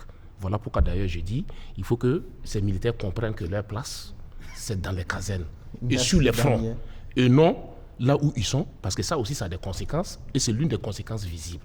Donc moi je ne suis pas un militaire. Demandez aux militaires pourquoi les Américains nous ont exclus et quand est-ce qu'on va nous réintégrer, quand est-ce qu'ils vont laisser le pouvoir à un président démocratiquement élu, afin parce que dès que c'est fait automatiquement, le président va sortir encore pour parler bienvenue au Burkina Faso. Donc le président Traoré avec sa junte nous dise quand est-ce qu'on pourra réintégrer ce système après l'ordre constitutionnel normal. Merci Sarah. Avant de vous revenir, on va marquer une halte pour prendre un téléspectateur en ligne qui nous appelle depuis Tinkodogo. Issaka Balboné, bonjour. Oui, bonjour. Allez-y pour votre contribution. Bon, pas de problème. En tout cas, je voulais apprécier, moi particulièrement, la sortie du président envers le Mali. Si vous voyez actuellement le Mali qui fait 4 fois le Burkina Faso et qui est dans le même contexte que le Burkina Faso, et qu'aujourd'hui, ils arrivent à utiliser au moins à 90%, ils arrivent à contrôler 90% du territoire malien, le président Assimi Goïta. Donc c'est tout à fait normal que le président Ibrahim parle de rencontrer. Mais, Voilà. Monsieur Balbonnet, Oui, allô? vous m'écoutez? Oui, je vous écoute. Et d'où sortez-vous ces chiffres de 90% des territoires sécurisés au Mali? Nous n'avons pas cette donnée, nous. Bon, vous n'avez pas ces données, mais pas qu'ils sont actuellement sur ça. On voit qu'en tout cas, le Mali est en train de monter en réalité. Mais en tout cas, le problème de sécurité demeure criard au Mali. Voilà pourquoi je n'ai pas dit à 100%, il est 90%. D'accord. Voilà, je suis parfaitement d'accord. Ah, d'accord, mais allez-y, allez-y. Oui, avec ça, moi, en tout cas, ce que le président Ibrahim est en train de faire, c'est tout à fait normal. Comme vous voyez, on a vu qu'il y a 5 régions qui font la frontière avec le Mali. Et les 5 régions, il y a 3 régions qui sont totalement menacées. La Boukou-Limoun, le Nord et le Sahel, qui est totalement menacé. On n'arrive pas à contrôler ces jours. Ça veut dire quand l'armée burkinabé frappe, il arrive à frontière, il s'arrête. Il faut qu'on arrive à se contrôler, il faut qu'on arrive à s'attendre entre le Burkina Faso et le Mali, qu'on arrive à s'attendre pour qu'on puisse faire des frappes conjointes. Voilà. Si ça n'arrive pas à se mettre, à se positionner, ça va être très compliqué pour le Burkina et le Mali. Ce que vous voyez aujourd'hui, le Mali déjà a déjà choisi un partenaire fiable, qui est totalement clair, avec tout le monde connaît entre les partenaires, c'est la Russie. Maintenant, le Burkina, on n'a pas encore fait ça de cela. Bon, comme nous, on est en train de s'attendre d'abord, on ne sait pas qui avait allé avec la France, avec la Russie, avec la Turquie, avec les États-Unis. Il faut que lui parle, prendre quelques idées aussi. Voilà, c'est quelque chose avec ça qui peut nous arranger, tous le Burkina Faso et le Mali, pour qu'on puisse faire des frappes conjointes. Voilà, moi, je suis parfaitement d'accord avec ce que le président Ibrahim est en train de faire. Voilà. Merci beaucoup, Monsieur Issaka Balbonnet. Merci pour votre contribution depuis Tinkodogo. Blaise Ketka. Moi, je pense que pour l'exclusion de cette histoire d'Agoua, là, c'est des pressions illogiques. Pressions illogiques, pourquoi? Parce que quand on parle de logique, j'espère que le Tchad n'est pas dedans. La même façon dont les Occidentaux traitent les coups d'État à géométrie à géométrie variable, la même chose pour ce qui est des financements. Le Mali a subi cette pression, mais je vous dis que le 4 octobre, c'était le 6 octobre, c'était 148 millions de dollars. Et en bas, ils ont essayé de faire avec le Mali. Maintenant, c'est logique. Oui, mais être exclu de l'AGOA ne dit pas que les États-Unis coupent les ponts avec vous. Oui, mais maintenant, c'est sur quelle base? La question du fait qu'on respecte. C'est sur le respect des principes de l'État des droits. Oui, c'est ça. C'est pas illogique, mais le Tchad va subir ça? Non, il y a beaucoup de pays. On sait que l'Éthiopie avait été retirée entre-temps. Non, je pense que ce que je vais dire, c'est qu'on comprend, on voit où ils sont en train d'aller. Puisque quand leur enfant a des problèmes à quelque part, quand il voit qu'il est coincé, il s'appuie sur sa maman. Et on comprend ça. Aujourd'hui, les jeunes Africains, là, on comprend, on les voit venir. Nous, on n'a pas un problème avec les États-Unis. On n'a pas un problème avec les États-Unis. C'est Millennium Challenge. Et si je me rappelle, il avait déjà suspendu ça. Le Burkina est toujours Burkina. Aujourd'hui, nous avons une situation de sécurité difficile. On se rappelle que dans le cadre même de nos coopérations militaires, les États-Unis avaient permis justement de former donc, des gens en 2010. Je me rappelle, c'est en 2011, ou bien c'est en 2014, là, 2011-2012. Dans le Sahel, dans le cadre d'un programme qu'ils avaient appelé Finlock ou bien c'est quoi. Donc je vais dire que Flintlock. Voilà, Flintlock. Mais maintenant cette situation-là des États-Unis, on comprend, c'est leur enfant qui est en difficulté. Donc les États-Unis essayent de tirer des pressions. Et pourquoi c'est les États-Unis qui sont premiers à venir nous dire ici qu'ils veulent être rassurés qu'il n'y aura pas Wagner. Celui qui a le véritable problème avec Wagner, qui a été coincé au Mali là, c'est lui qui est encore ici. Et quand ça chauffe, il passe s'appuyer sur sa maman pour qu'on essaie de l'aider. Mais je pense que c'est peine perdue parce qu'aujourd'hui, les Burkinabés sont dans une situation c'est une question de survie. Et comme il a dit, aujourd'hui, qu'est-ce qu'on peut bien exporter? On a une économie qui... Mais on exporte régulièrement de l'anacarde vers les États-Unis. S'il vous plaît, je pense que nous, les Burkinabés, ne mentons pas au peuple. Et ne mentons pas. C'est-à-dire, en tout cas, le ministre a été clair, ou bien le président était clair, les Américains, il n'y aura pas de Wagner. Donc, affaire de Wagner, là, enlevons ça dans la tête des gens que Wagner va venir au pouvoir. Qui a dit que Merci, Wagner- on va. J'arrive déjà. Et puis les questions Il n'y a pas de économiques. Wagner même. Moi, je n'ai pas dit que Non. j'ai pas parlé, j'ai pas dit J'arrive. que. Les questions économiques. Vous savez, il faut qu'on compte sur nos forces. Ça, je suis totalement d'accord. Mais ce n'est pas en se bombant la poitrine là qu'on résout les problèmes. Nous sommes dans un pays dont le budget même est déficitaire. Vous comprenez? Nous sommes dans un pays où, sans la coopération internationale, au bout d'un mois, ce pays prend feu. Même les salaires, on ne peut pas payer. Donc, c'est vrai qu'il faut qu'on aille. L'essentiel de nos ressources propres aujourd'hui, c'est financé Mais par nous-mêmes. ça ne couvre pas les besoins de notre pays. Ça ne couvre pas les besoins de notre pays. C'est vrai que nous sommes en train de produire des richesses, mais ça ne couvre pas les besoins de notre pays. On a besoin, que ce soit au niveau des prêts, au niveau international, des subventions avec les partenaires. Prenez les projets. Prenez aujourd'hui tous les secteurs, les projets aujourd'hui qui font vivre pratiquement plus de la moitié de la population burkinabé. Ce n'est pas de l'argent national. Donc il faut avoir le courage. C'est vrai qu'il faut qu'on travaille avec méthode pour aller vers un affranchissement total. Mais je ne pense pas que c'est en se levant, bombant la poitrine. Moi, je n'ai même pas parlé Merci, on va marquer une halte pour prendre au téléphone Madame Salamatou Ouedraogo qui nous appelle de Ouagadougou.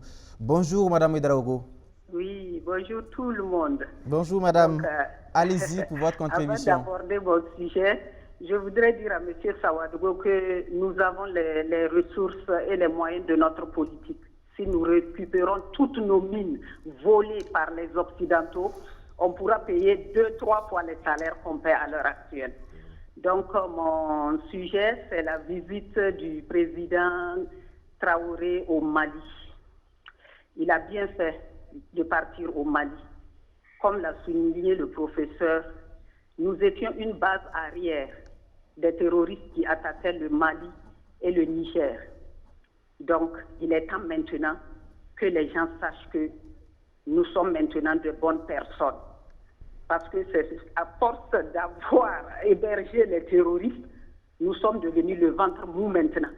Les terroristes sont en train de nous attaquer. Les pays qui étaient attaqués depuis 90 valent 1000 fois mieux que nous aujourd'hui.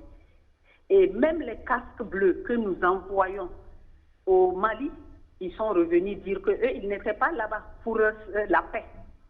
C'est eux qui hébergeaient et qui transportaient les terroristes. Il y a des casques bleus qui sont venus faire des vocaux ici qui circulent partout. Il faut qu'on arrête avec ça.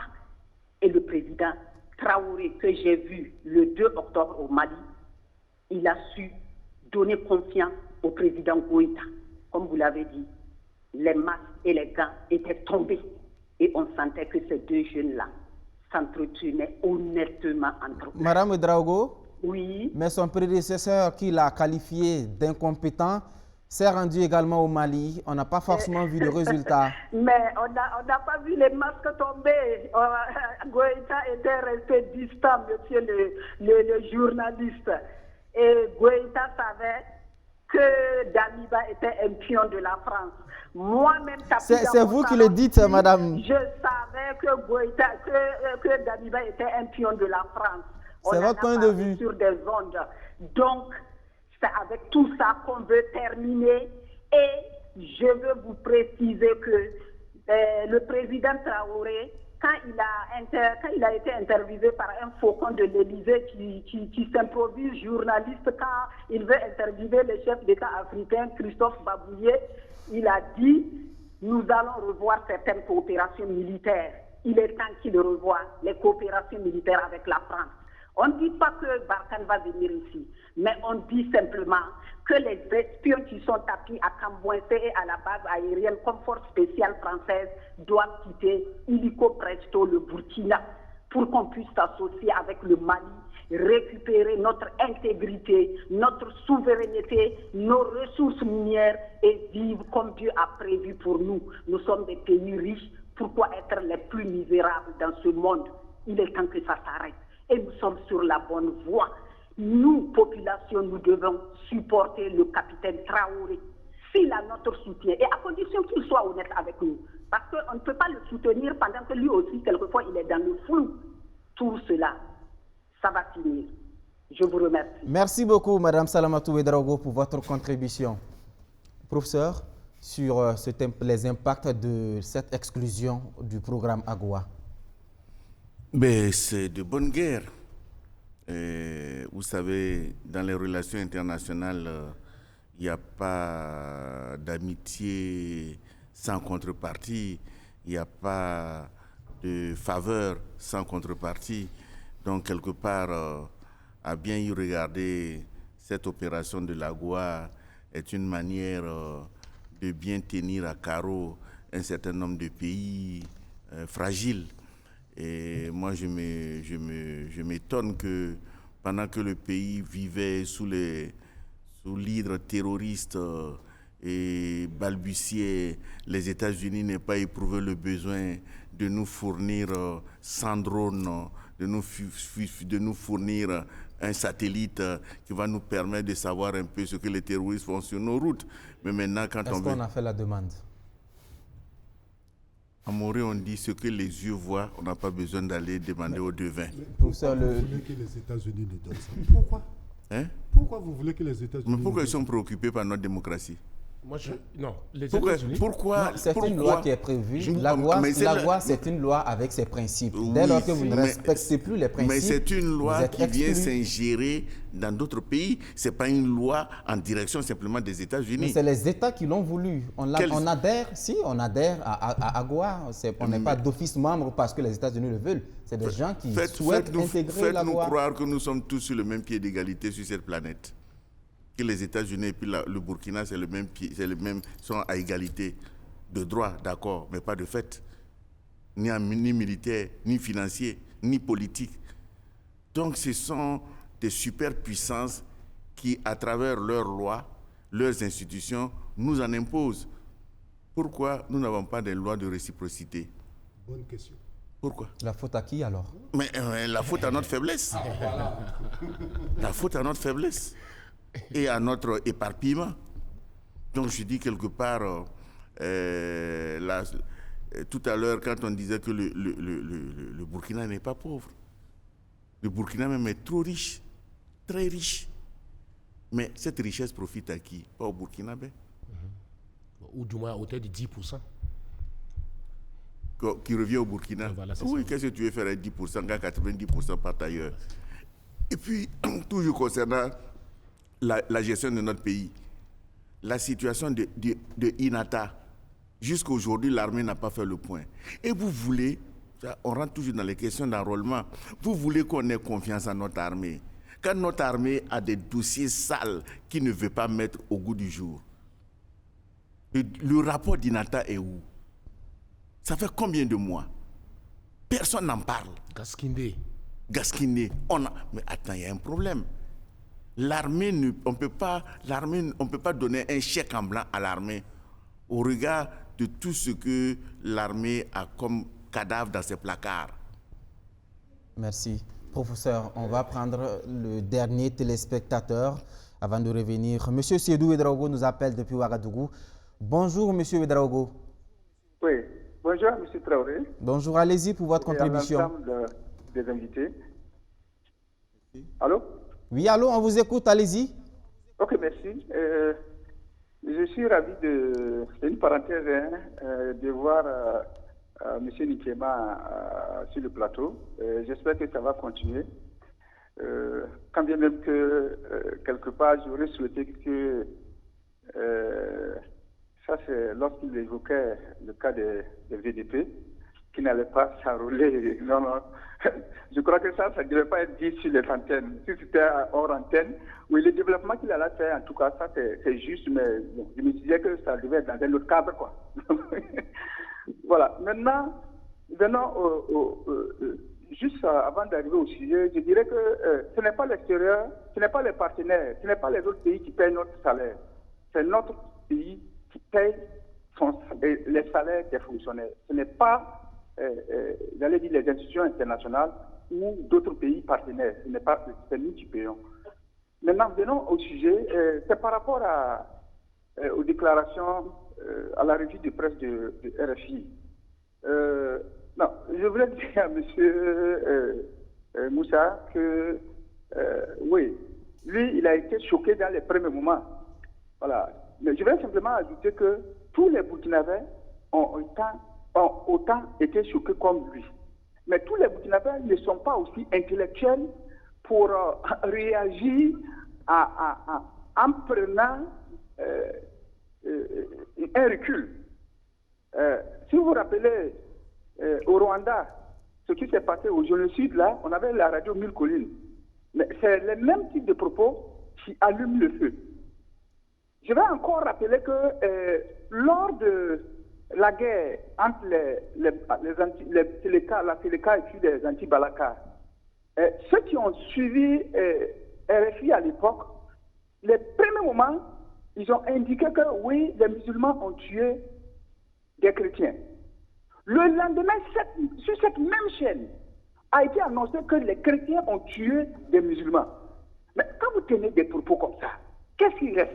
Il reste à l'identifier. Celui qui est en face de moi là, il est chrétien ou il est musulman? S'il est de mon camp, il n'y a pas de problème, je le laisse. S'il n'est pas de mon camp, il est de l'autre camp, alors, sans savoir ce qu'il a fait quelque chose ou qu'il n'a rien fait, et je le tue. C'est ça le problème. Vous voyez que tout le monde n'est pas aussi intellectuel pour pouvoir tamiser les choses, pour dire oui, bon, prenons le recul pour réfléchir et ne pas aller dans leur sens. Lorsque c'est dit, le fait allumé et rapidement, bon, vous voyez, ceux qui ne cherchent pas à comprendre, rapidement, ils mettent tout en branle et c'est ce qu'on ne veut pas. Donc, ce qui s'est passé ailleurs, là, on ne veut pas que ça se répète chez nous. Et voilà pourquoi j'étais d'accord avec le communiqué de nos gouvernements, mais je trouve que c'était insuffisant. Il faut encore aller plus loin. On se rappelle les propos tenus par l'ambassadeur Luc Aladé, et parce que ça n'a pas été sanctionné lourdement, vous avez vu que maintenant c'est RFI qui prend le relais. Donc, il ne faut pas les donner sur les moyens pour pouvoir sanctionner ce type de fait. Voilà ce que je voulais ajouter. Merci et bonne journée. Merci beaucoup, M. Seydou Ouedraogo. Réaction rapidement en 10 secondes pour qu'on puisse clore, parce qu'on a largement débordé. Je voudrais dire merci aux téléspectateurs. Il lui dit que bon, je vais aller m'enrôler même si j'ai dépassé l'âge qu'on a demandé. Il n'y a pas de souci. Alors, parlant de partenariat, moi, de mon point de vue, le Burkina Faso, comme l'a dit Sankara, appartient au Burkinabé. Nous devrons être les premiers acteurs de notre défense. Et si l'étape actuelle de la guerre nécessite qu'on se tourne vers un partenaire, je ne sais pas pourquoi la Russie doit nous faire fantasmer. Au contraire, moi, je verrais bien les États-Unis pour répondre à la question de mon frère Mousse. Parce que beaucoup ont mangé le catouel pour survivre à l'école, pour pouvoir faire leur éducation. Rappelez-vous que quand le Mali nous livrait, le Mali et nous, on était en guerre, les deux guerres du Mali, le Mali utilisait déjà des faux chars russes qu'on a récupérés, venus déposer à Ouagadougou. Donc le Mali connaissait déjà la Russie depuis cette époque. Nous, on ne connaissait pas la Russie, c'est le catouel qu'on connaissait. C'est l'huile des États-Unis qu'on connaissait, qui était très bonne dans la nourriture. Et ça a permis à tous ceux qui, au sommet de l'État aujourd'hui, signent les petits décrets là, de pouvoir faire leur scolarité et d'arriver là où ils sont. Donc aujourd'hui, si je crois qu'on doit aller vers un partenaire, c'est retourner voir les États-Unis. Ah, vous avez sorti notre école de l'ornière. Parce que sans le catouel, l'école burkinabé mourrait de sa propre mort. Vous nous avez sorti de cette difficulté. Aujourd'hui, on a une autre difficulté qui est la guerre. Il faut nous aider. Merci. Les Américains vont nous aider. C'est nos partenaires traditionnels. La Russie, là, nous, on ne connaît pas la Russie. Et au moment où notre école mourrait, là, où était la Russie? Pourtant, nous sommes en lien avec la Russie. Allez-y, Blaise Keïta. Voilà, c'est ce que je veux dire. En deux choses. D'abord, dans un premier temps, cette histoire des catouels, là, c'est pas tout le monde qui a mangé le catouel, franchement, pour justement être aujourd'hui à la tête de l'État. Le catouel a sorti notre école de sa mort. Je pense que pas le catouel qui faisait vivre tout le Burkina, ça c'est sûr. Je pense que l'école néocoloniale, je crois qu'il y a eu une programmation neuropsychologique d'un certain nombre d'acteurs qui font que aujourd'hui dans nos pays, on a tendance à nous faire croire qu'on est des pauvres types, on est des bons à rien. Et même ceux qui nous gouvernent, j'ai comme l'impression que souvent, ils oublient les masses populaires. Aujourd'hui, il y a un certain nombre de décisions. Je me rappelle, professeur, si je ne me trompe, vous avez fait partie du groupe des intellectuels qui avait rédigé Burkina 2025. 2025, en 2005. C'est-à-dire que la situation dans laquelle nous sommes là, ça veut dire que ça avait été décrit. Malheureusement, il y a les politiques qui ont suivi, on n'a pas anticipé. Et par moments, c'est des questions d'ego, c'est des questions de mauvaise gestion, de mauvaise gouvernance qui nous ont amenés à la situation là où on est. Mais si vous lisez le document, vous allez voir qu'en réalité, le Burkina Faso n'est pas un pays pauvre. Mais aujourd'hui, la crise que nous vivons là, vous pensez que cette crise-là, elle est anodine, etc., etc. Mais il y a un certain nombre d'enjeux minéraliers. On vous parle de beaucoup de ressources. Et quand vous prenez par exemple l'Est aujourd'hui, ça vous fait environ 50% du potentiel faunique du Burkina. Et quand il y a un certain nombre de trucs qui montrent qu'aujourd'hui le Burkina Faso n'est pas un pays pauvre. Mais maintenant, quant au fait qu'on nous fait croire qu'on n'a qu'à compter sur nous-mêmes, on n'a qu'à compter sur nous-mêmes. Et en même temps qu'on est en train de compter sur nous-mêmes, vous venez à l'intérieur essayer d'injecter un certain nombre de germes. C'est là que ce que le téléspectateur a dit a un sens. Et je vous rappelle que toutes les rébellions où on a eu la main d'un certain nombre de puissances à l'extérieur, il faut savoir que ces médias-là, mais également leur gouvernement, ont utilisé justement la question de l'ethnie et de la religion pour s'aimer le chaos. Malheureusement, on est pris par le temps. Merci à Blaise Kientouga. Il est journaliste et directeur de YAM Info. À côté de Blaise Kientouga, il y avait le professeur Albert Ouedraogo. Il est enseignant, chercheur en littérature africaine à l'université Joseph Kizerbo.